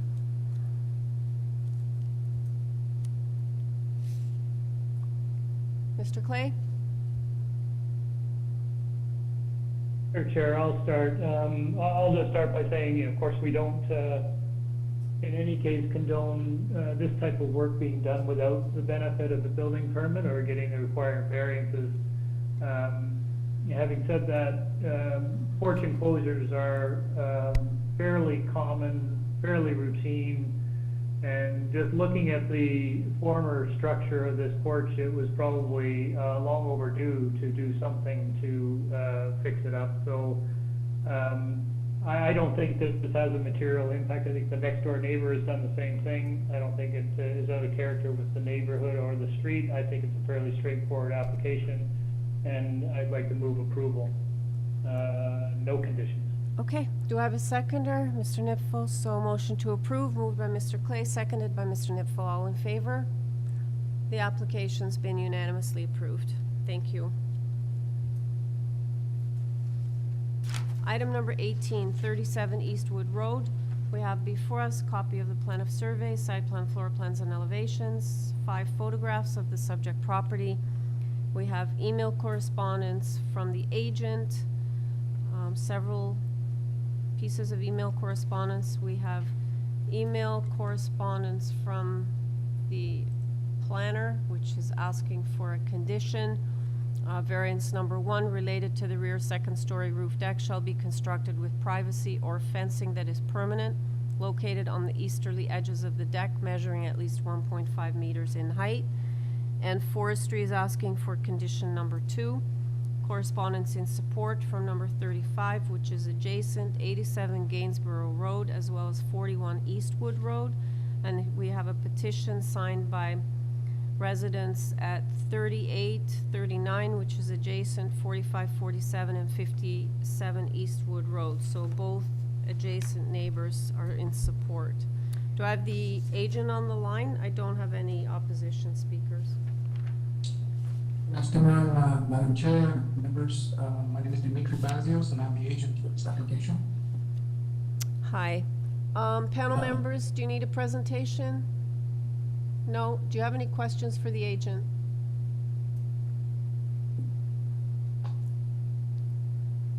Okay, sir, it doesn't look like there are any questions. Mr. Bazios, is there anything that you want to add that you feel we need to know that was not in the materials submitted? We've gone through them all. No, I think I have everything there. Thank you. Okay. Okay, let's take it into committee.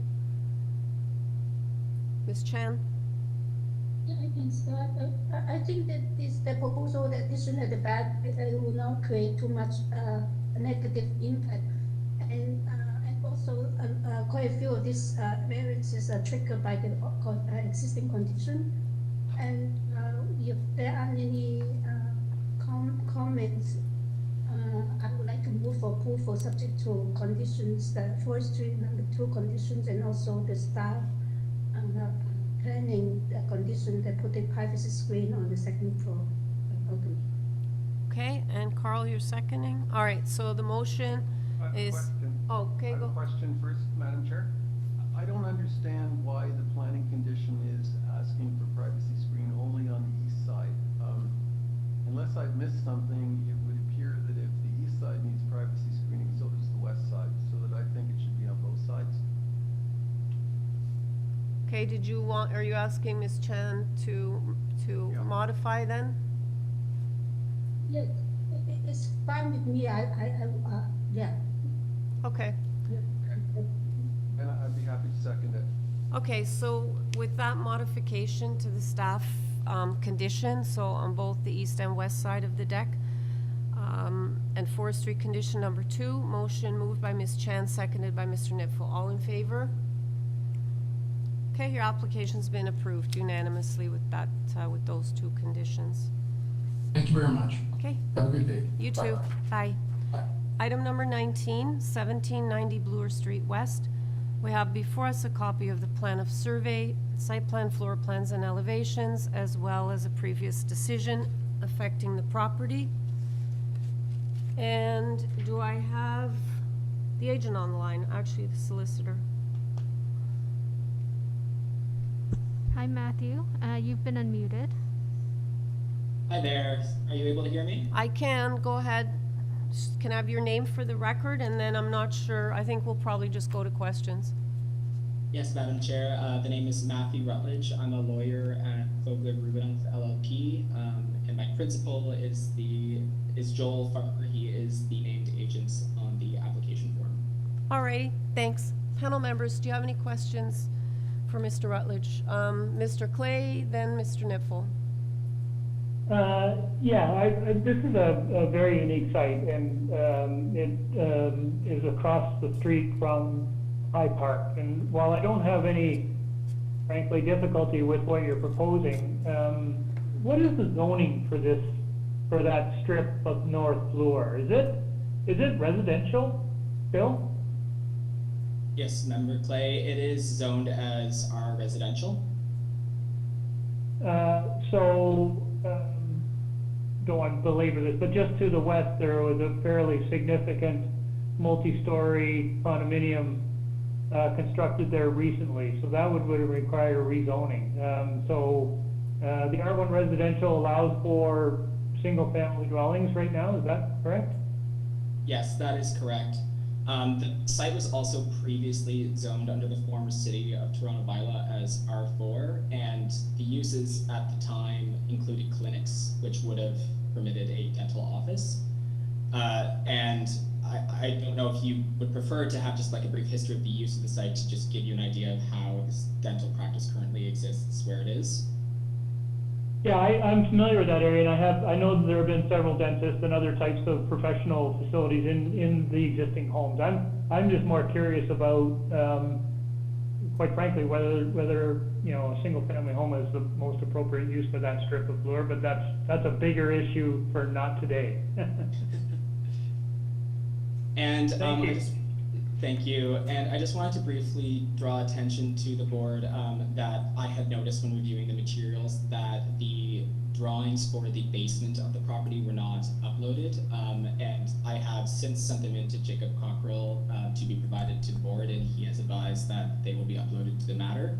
And just in case you don't have them, I just wanted to briefly describe what I think Madam Deputy Secretary Treasurer was going to weigh in. We do have them, so. Yes, through you, Madam Chair, we have the basement plan. So I think we're okay.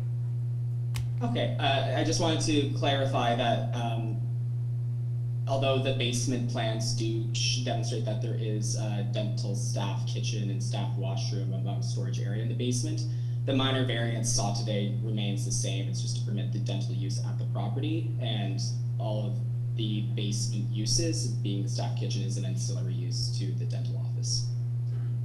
Okay, thanks. Mr. Nipfel. Thank you.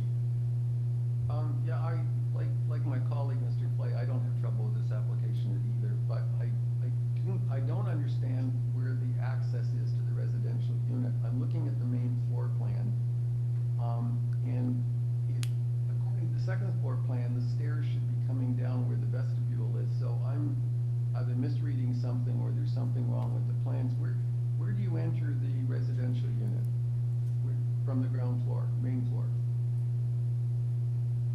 From my best understanding is, I believe it is from the rear yard. However, I can't say for certain that is the situation. Yeah, 'cause the way the stairs appear on the second floor plan, it looks as though the stairs come down and land where the vestibule is on the main floor, which doesn't seem to make sense to me. Clearly it works. I was just trying, similar to Mr. Clay, trying to figure out how the residential use was going to work on the street, and I'm assuming you enter it from the front of the building, but that really doesn't impact on the application. I don't have difficulty with it, but I'm not clear on how you get to the second floor. Yes, I believe it's from a separate entrance on the outside. There may also, I admittedly am also having a little bit difficulty trying to decipher the exact location of the stairs there. But if it helps at all, I can confirm that. No, it's okay. Thank you very much. Thank you. Miss Chen? It seems that on the ground floor, there's a space called stairs, but it's only a box. Yeah. I assume you can get up to the second floor from there, but I'm not too sure how, but yeah. Yes, I believe that. We assume it works, so, I mean, Okay. it's confusing, so, okay. We are getting bogged down here, and the variance is for a use change, so, because we're running behind still, so maybe are there any more questions pertaining to the use? No.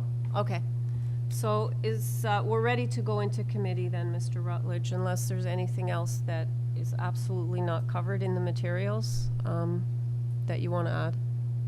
No, that is all. Thank you. Okay, thanks. Ms. Chan? Yeah, I agree. If you're only looking at the change of use, it's a very straightforward application, and I think very appropriate at this site. I move for approval. Okay, Mr. Clay, seconds. All right, so motion to approve, moved by Ms. Chan, seconded by Mr. Clay. All in favor? Okay, the application's been unanimously approved. Thank you. Through you, Madam Chair, if we can just take Oh no, with one 15 item left. seconds. Okay, we need 15 seconds to switch the YouTube feed. Yeah, thank you. To people watching us on YouTube, you can. We're going to switch to the afternoon session, part 1. I was hoping we were gonna make it. So close.